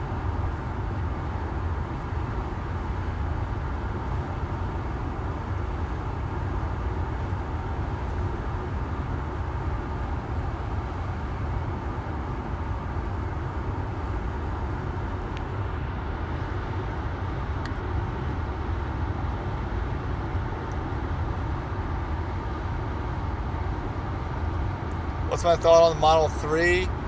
Well, I think it's the future of the company. It's why the stock's done so well.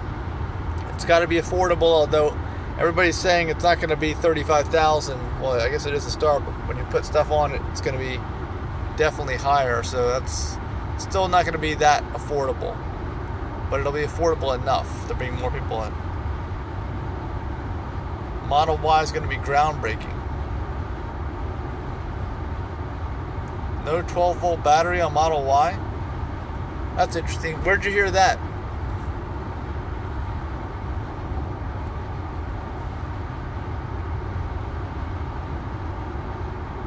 Because this definitely has a 12-volt battery in it. And it's constantly being recharged by the main batteries. And if it goes bad, which it does eventually, I gotta get a jump start my Tesla just to get it going. I have a video on that too.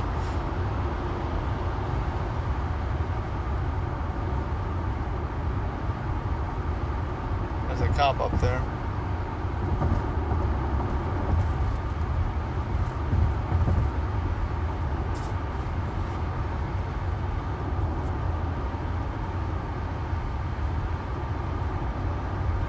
Okay, I see they have to keep up. Okay, I got it.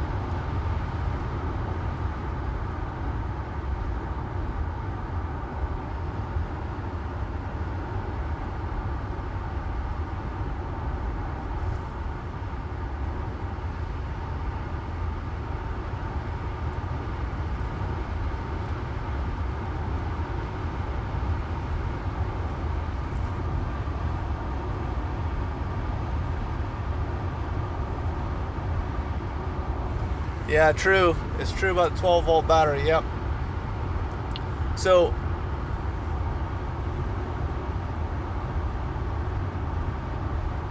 it's a step-down transformer. That's what they're going to use. Okay.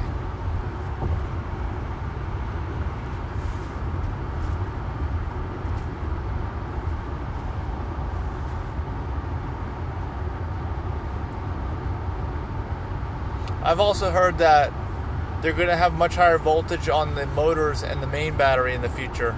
That's what I've heard. I think right now it's like 480 volts or something like that. And it might be like 800 something or 900 volts in the future. I don't know.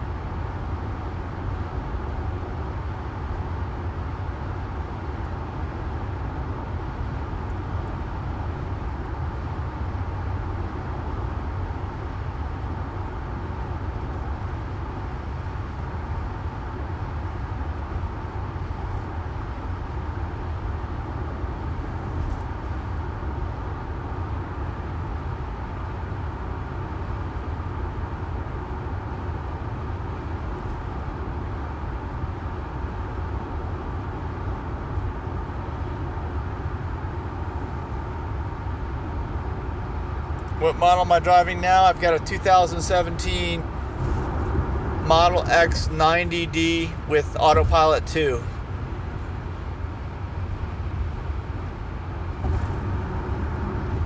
Yeah, that's a good point about the motor spinning faster.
Yeah, midlife crisis. I think they're bringing back the Roadster for that. I think they are.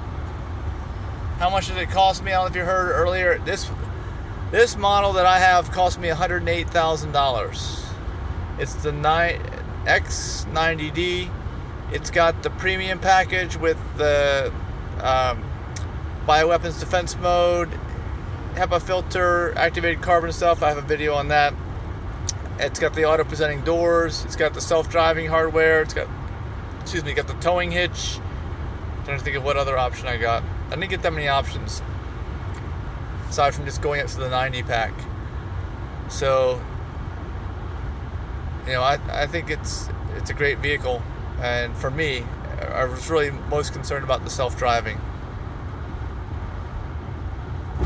And the fact that I need to go off-road with it, which I do.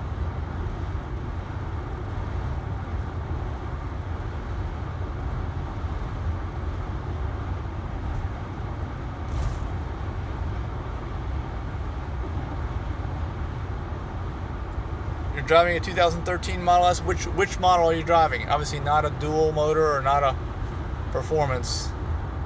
Sounds like from what you're saying.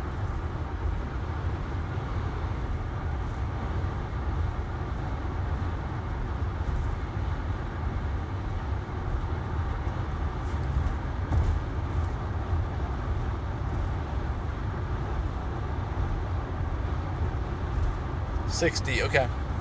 Actually, the S60 was the one I was originally thinking of buying. And because it was inexpensive and I could get it on the unlimited supercharging and still have AutoPilot too. But I ended up, let's see, where am I getting off? Pay for one. Okay. Anyway, but I decided against it because the ground clearance is too low. I need to go off-road with it. That was what ended up making me go over to the 90. And then I figured, well, based on my lifestyle, I want to get the larger battery pack, or one of the larger ones anyway. So then I realized I wanted the self-presenting doors with the bioweapons defense mode. So I got all that, and that's how I ended up at much more money than I thought I was originally spending. But you know, I think it's a great vehicle, and thankfully I can afford it, because you know, this is definitely not something you want to buy or get into if money is tight. It's just not really all that affordable.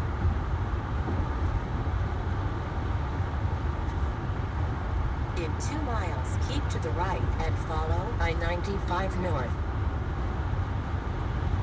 There's the car rest area, 2 miles. That's where I'm getting off. I'm going to do a live stream in the bathroom, but I'm going to mute it.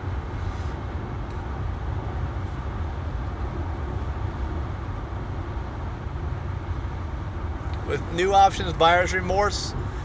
They haven't come out with any yet. Well, they made a non-performance 100 pack, which I would like to have. I would love to have it, but then I'd have to, you know, give up the free supercharging for life on this vehicle. It transfers with the vehicle, not with the owner.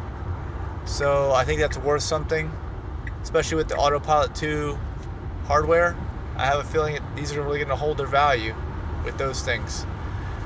So, you know, I could see myself maybe even buying another used one if I need another vehicle, if I can find one that was built after October 15th, 2016 and before January 1.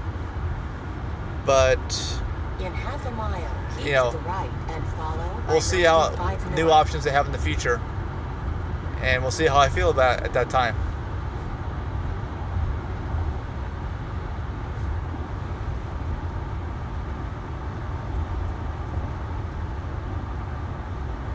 Yeah, bathroom mode. Now keep to the right and follow I-95 north. Yeah, the one I have, I ordered it before the end of December. It does follow the vehicle. That's the plan I'm on. Actually, I gotta take this AutoPilot off. Take my water bottle off. Hold on a second here. The new plan, if you get it through a referral code, follows the owner only, not the vehicle.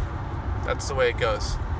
So this one will always be, I guess, more desirable, I think, for anyone to buy it, because it follows the free unlimited supercharging follows the vehicle.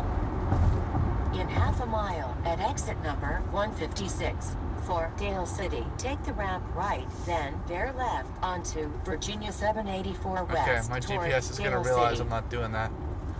Pulling into the rest area.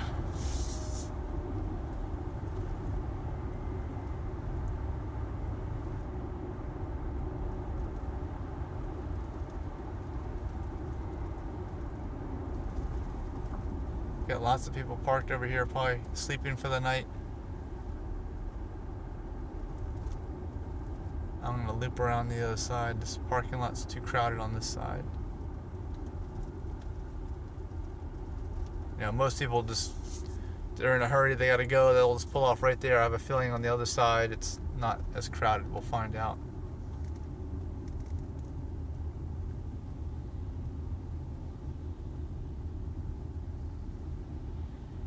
Yep, not quite as crowded. All right.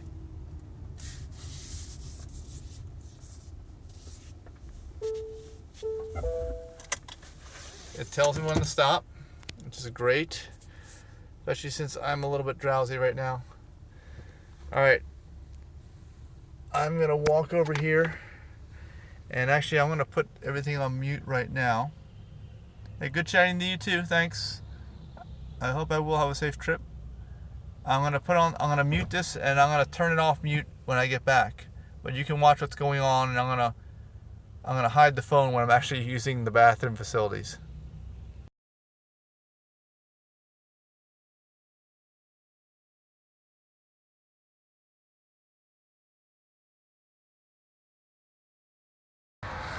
Okay, I unmuted it for a second. I'm actually going to show you how when I walk away from the vehicle. Oh wait, I need the key. Where is the key?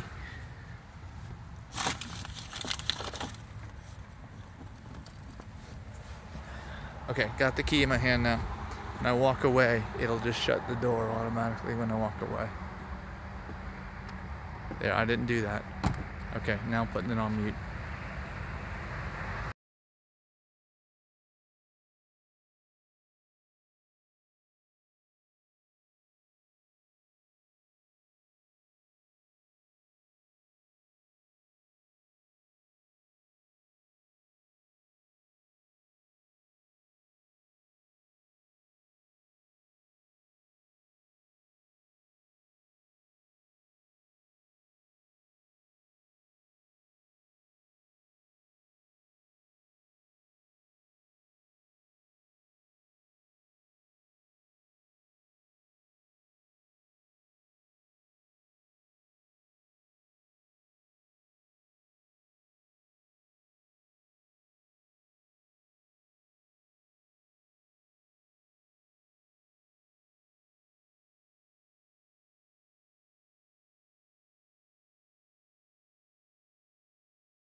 Okay, I just unmuted it.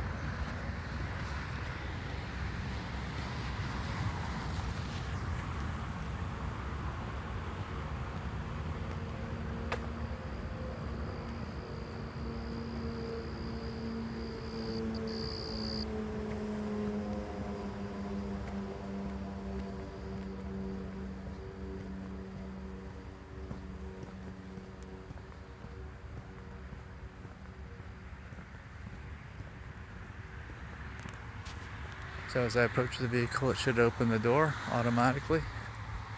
Usually you want to walk around and approach it from behind the door so it doesn't open into you. There it goes. Put my foot on the brake. It closes the door. It's one of the nice features I like about the premium package. For Dale City, take the ramp right, then bear left onto Virginia 784 West towards Dale City.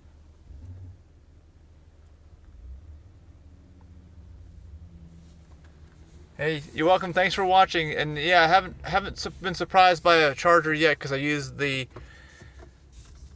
PlugShare app, and that pretty much tells me everything. Hopefully I will stay awake. You can find out in the morning if you want to watch the end of this.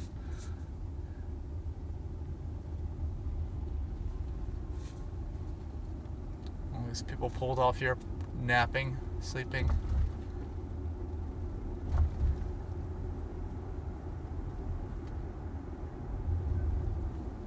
It's 1:32 in the morning right now. Hopefully I won't have to wait too long at this supercharger. But I'm going to charge it all the way. It's going to be 100%.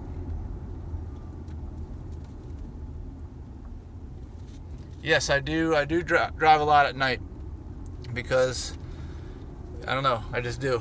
And actually it's less traffic, you know, definitely easier driving.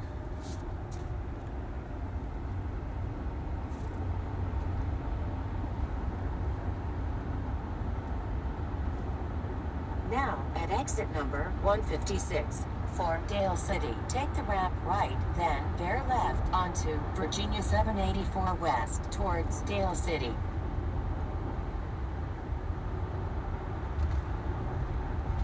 In 0.1 miles, bear left onto Virginia 784 West towards Dale City. Now, bear left onto Virginia 784 West towards Dale City.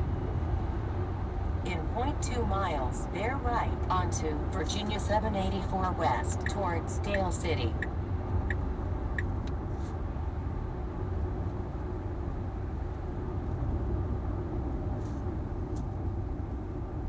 Now bear right onto Virginia 784 West towards Dale City.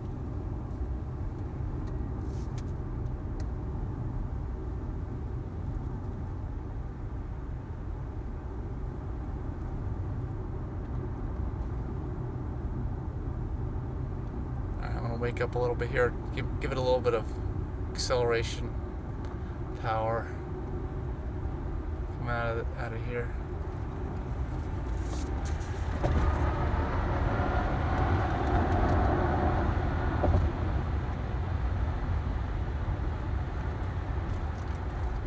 Yeah, that woke me up.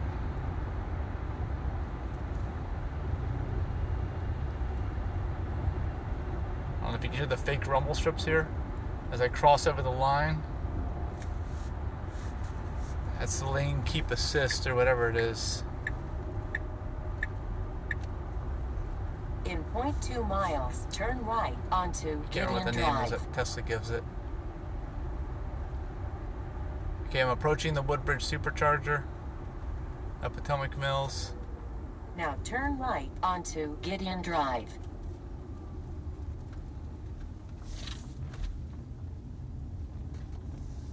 Another time we can accelerate nice.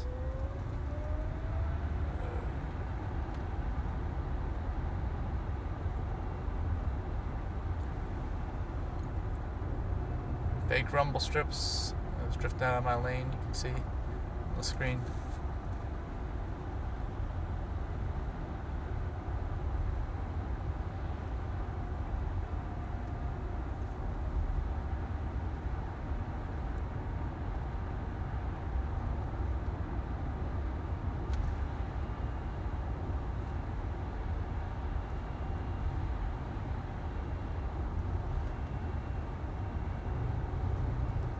Do it again.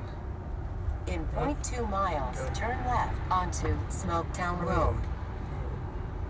Surprise this guy. I made it through that light. That's the thing, he has all this power. Now turn left onto Smoketown Road. All this acceleration speed. You surprise so many people driving. I don't honk at them because there's no way they would have thought somebody would have accelerated that quickly and made that light.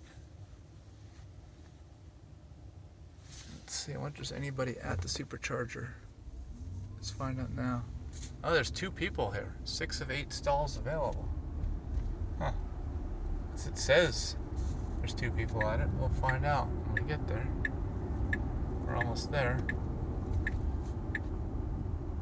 Now turn left This is onto Lowell Way. One of the busier supercharger stations for sure. In 250 feet at the T-junction, turn left into your designated road, Potomac Mills Circle. Now turn left onto Potomac Mills Circle. It says 6 of 8. Says it. Maybe there's 2 of them that are broken, and it knows that. It could be that they're taking that into consideration. Now, I don't usually use 1A here. I usually use now turn right onto 2A because 1A doesn't seem to have a lot of power for some right. reason. It doesn't have as much charging speed. All right. So this is again. I just back up. I'm using the backup camera only. Now turn right.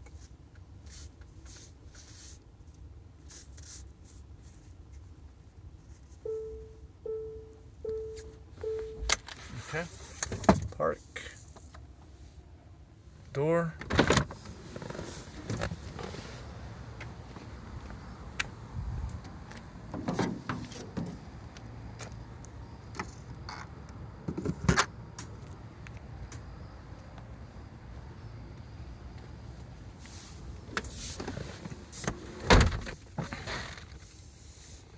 See how much time it says it's going to take.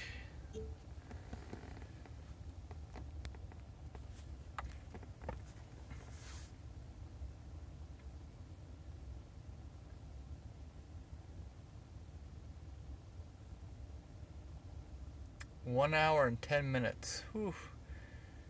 Well, is anybody out there? If you are, say hi, say something, because I'm not sure if I'm going to stay on the stream.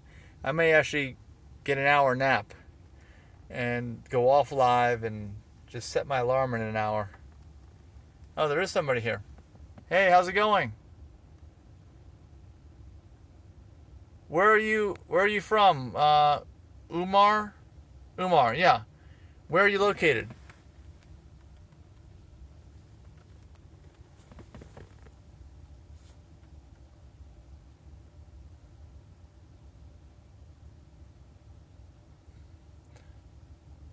All right, thanks, Kevin. Thank you. Currently in the U.S. Where are you from? And where are you in the U.S.? Because obviously I'm in Virginia right now, in Woodbridge.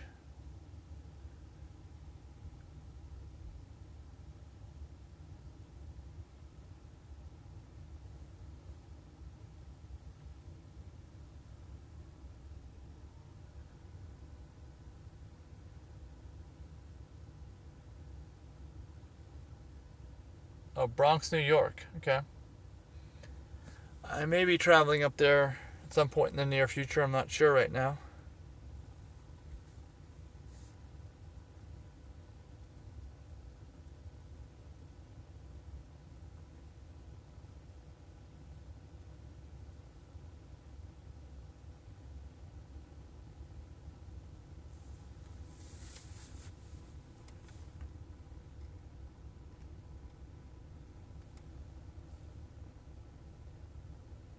Oh, you have? Okay, good. Thanks for watching them.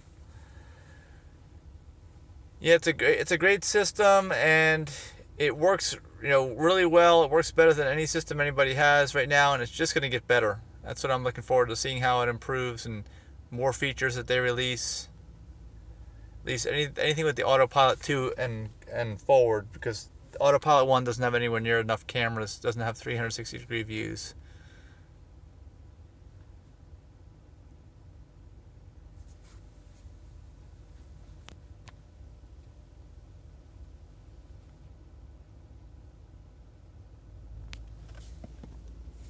Let's see if I can reverse the camera here. There we go. You're learning to drive now? Okay, so you don't have a driver's license? Is that what you're saying? You don't have one yet? You can see the Tesla parking only. Tesla charger in there. You don't... How old are you? Is it because you didn't drive in the country that you're from, or is it just that you're not old enough, or some combination of that?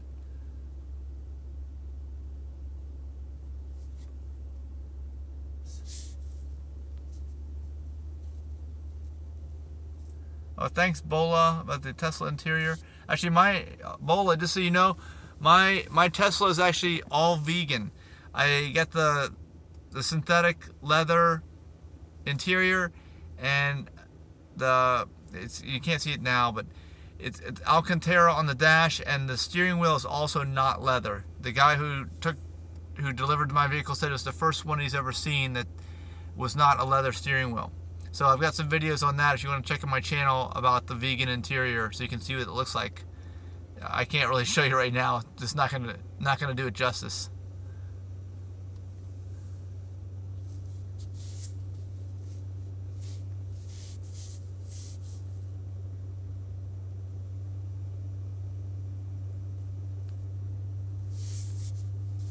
Okay, yeah, I can understand.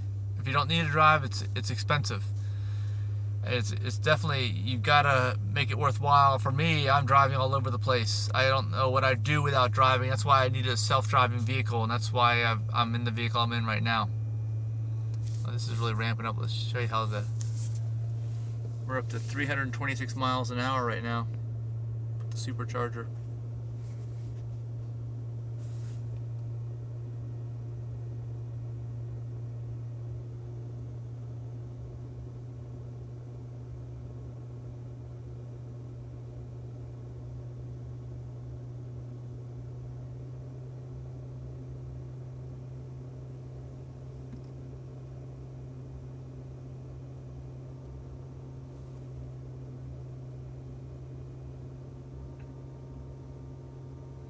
Anybody else out there have any more questions?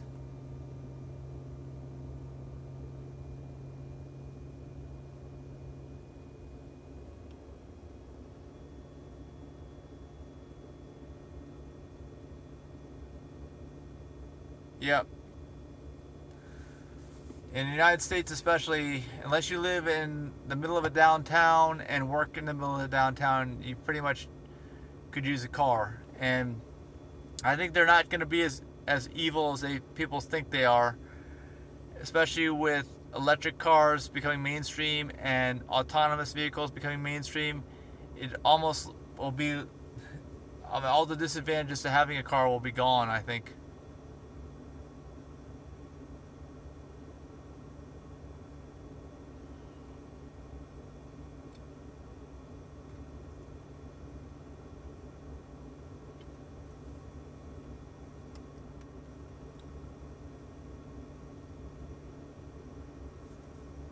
Yeah, Chevrolet Bolt, I mean, it seems like a good car. If you're just doing a shorter commute to and from the office, I'd say it's a great car. I mean, many electric vehicles can fit that type of a lifestyle.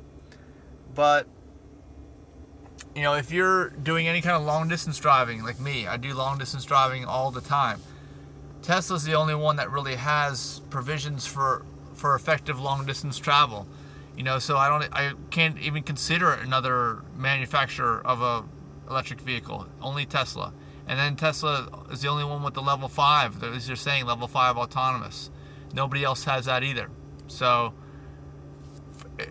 I mean, and those are the things. If you want those, you got to go with Tesla.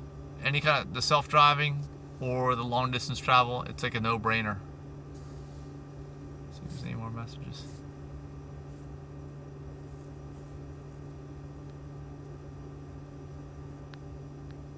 See my finger? I'm flipping through the messages.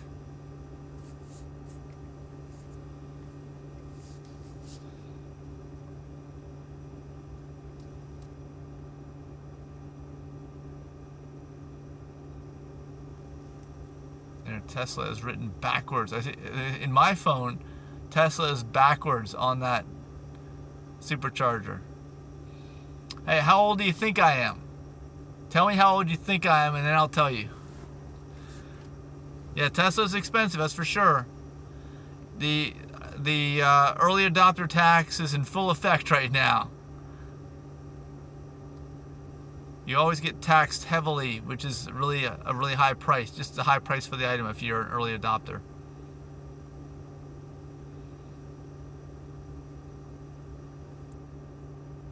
All right, so where's the answer? How old do you think I am? How old do I look? 32, okay. What year is it? 2017? Okay, I'm 47 years old. That's how old I am. Born in 1970.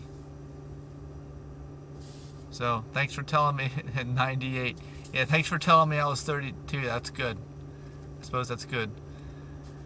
Actually, I was just out in Pittsburgh at some clubs Saturday night with a bunch of early 20-year-olds, and I was there too. I hope they didn't realize how old I actually am.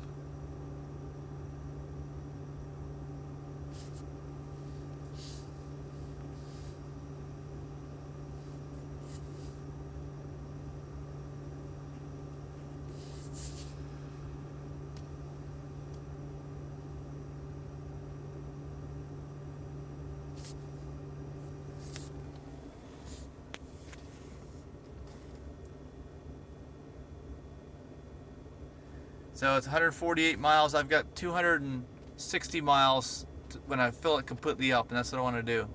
Fill it completely up.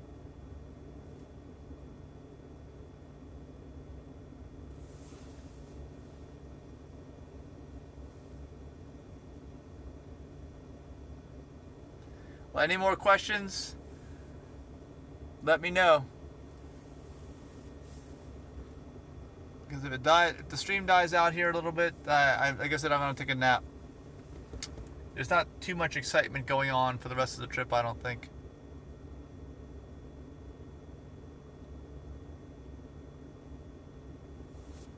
Yeah, referral code, yes. I do have a referral code. I don't know what it is. It's Mike something. I don't know what. But go back to my most recently released videos in the very recent future.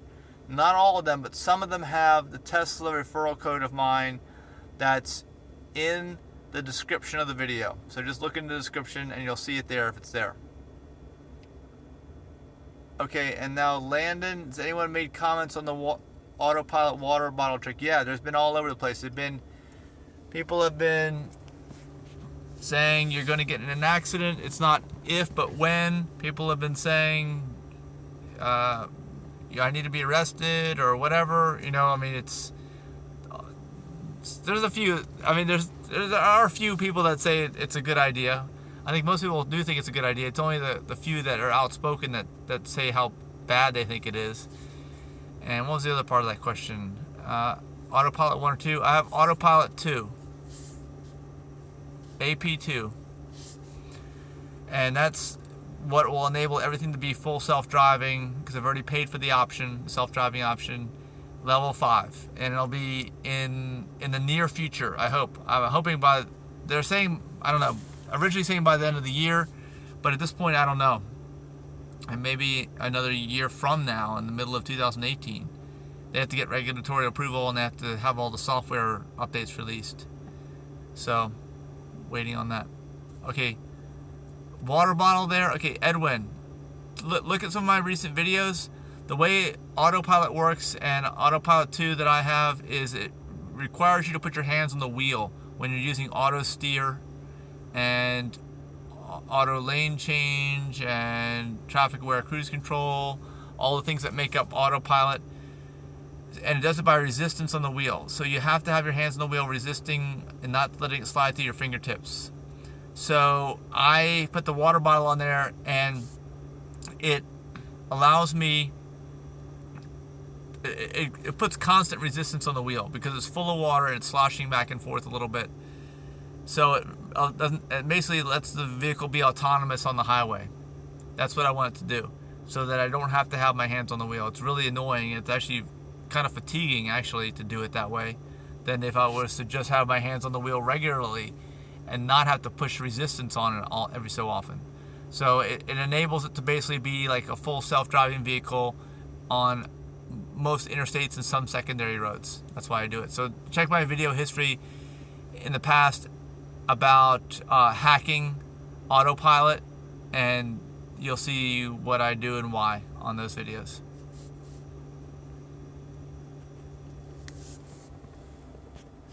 Anybody else out there?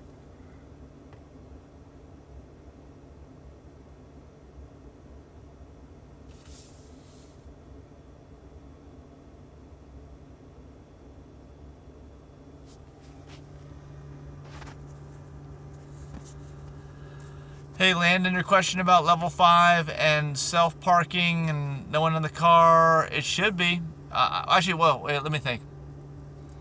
People I've talked to said that it's not going to be set up so that no one has to be in the car. It's not going to be set up so that you can leave the driver's seat, from what I understand.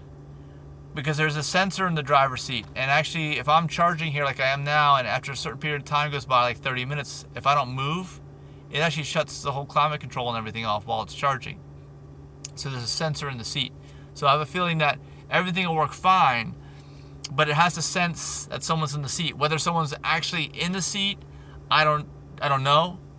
And you could probably hack that too, you know, by putting a weight in the seat, like one of the, something you put on a barbell, something like that.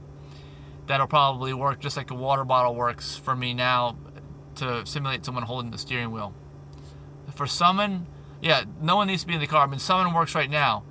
Actually, I don't think I can summon the vehicle while it's connected to the supercharger. I don't think I can. I don't even want to find out because it'll rip the cord out. Anyway, yeah, I can summons it now. So that definitely works without anyone in the vehicle. I've enabled it so that I can use my fob to summons in addition to the Tesla app to do the summons.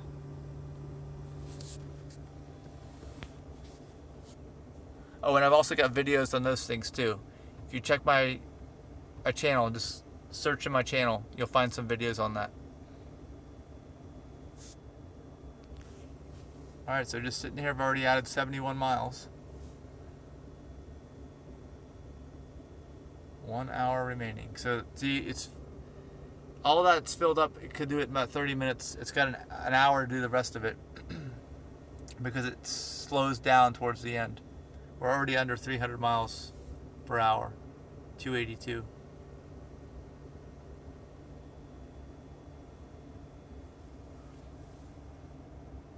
All right, let me know if you have any other questions.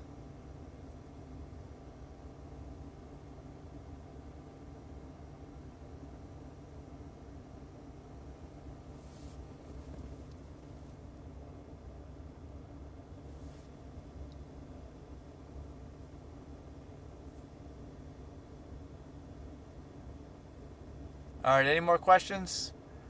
If nobody's there, I'm gonna go take a nap. A badly needed nap. See, has your charging rate gone down over time? Oh, yeah, I don't know. I mean, not yet, because the last stop I just made in this video here at Glen Allen, it was like 328 miles per hour or something like that. That might have been the highest I've ever had. So far it hasn't dropped down. And I don't know, I want to monitor this. So you can see in the video right now what it's doing, but we were over 320 miles, almost 330 miles per hour. So I'll just keep track of that over time and I'll find out. I definitely want to find out about that.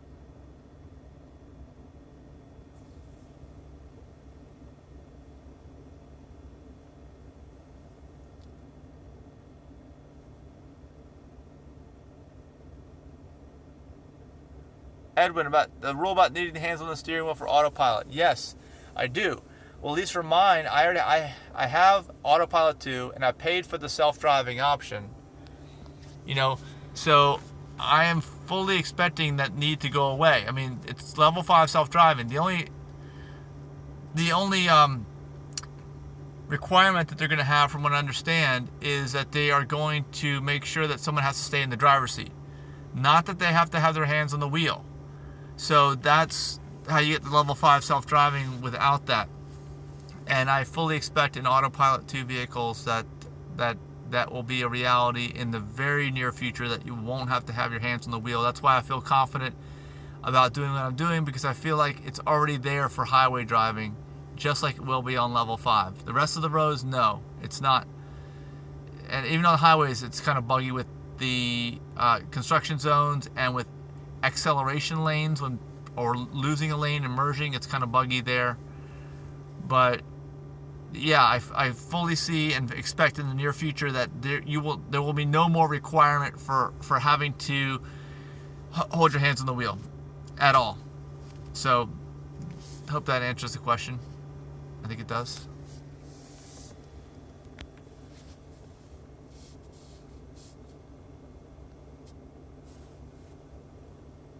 Anybody else out there?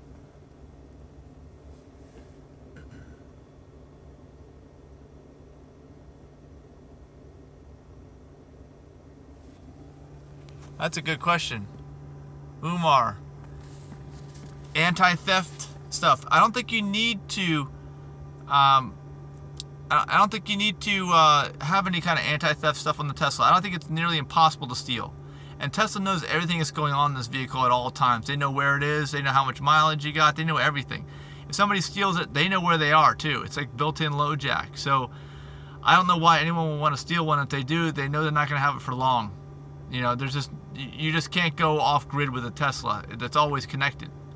Unless you know someone to hack it and take it over. Maybe somebody does, and they're the ones that'll steal it. I don't know. But I'm not worried about that. At least I haven't heard any stories about that being a problem. So, you know, that's the way I feel about that. Okay, yeah, you do hear the fans running, Landon. That's because I'm charging at 267 miles per hour right now. So whenever you're at the really high rates, the fans are on in overdrive, actually.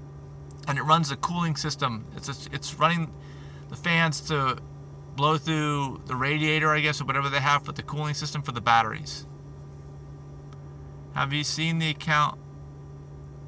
Wait, have you seen the account Wi-Fi hack on keyless driving? What is that? I'm not sure. No, I haven't. What is it? You can explain it if you want.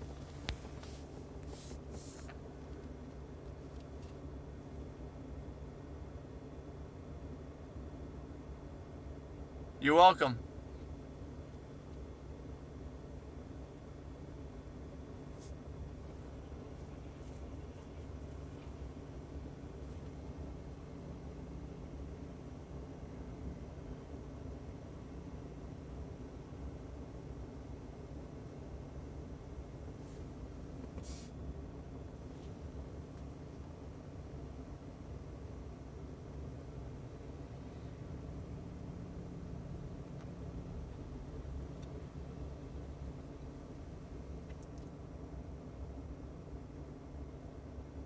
Okay, have a good night's sleep. Thanks.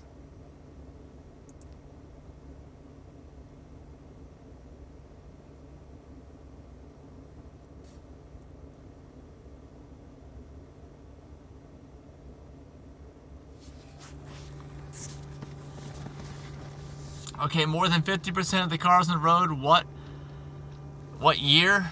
Gosh. It's probably going to be at least 10 years, maybe more like 15 years, because the average car life is about 20 years from the time it's manufactured to the time it's junked. So maybe even longer than that, maybe 25 years. But it's going to be increasing rapidly. Those numbers will be increasing very rapidly. Someone can hack your credentials to your Tesla account or Wi-Fi, use the keyless drive to steal your car. Yeah, I guess anybody can steal it. They can really go out and steal it, but Tesla's going to know where it is. That's what I think. I don't think there's any way you're going to go off grid with Tesla. They're going to know where your car is. They're going to know where to tell people to go to find it right away. That's what I think anyway. I think it's different than most cars in that respect. Link the video? Okay, thanks.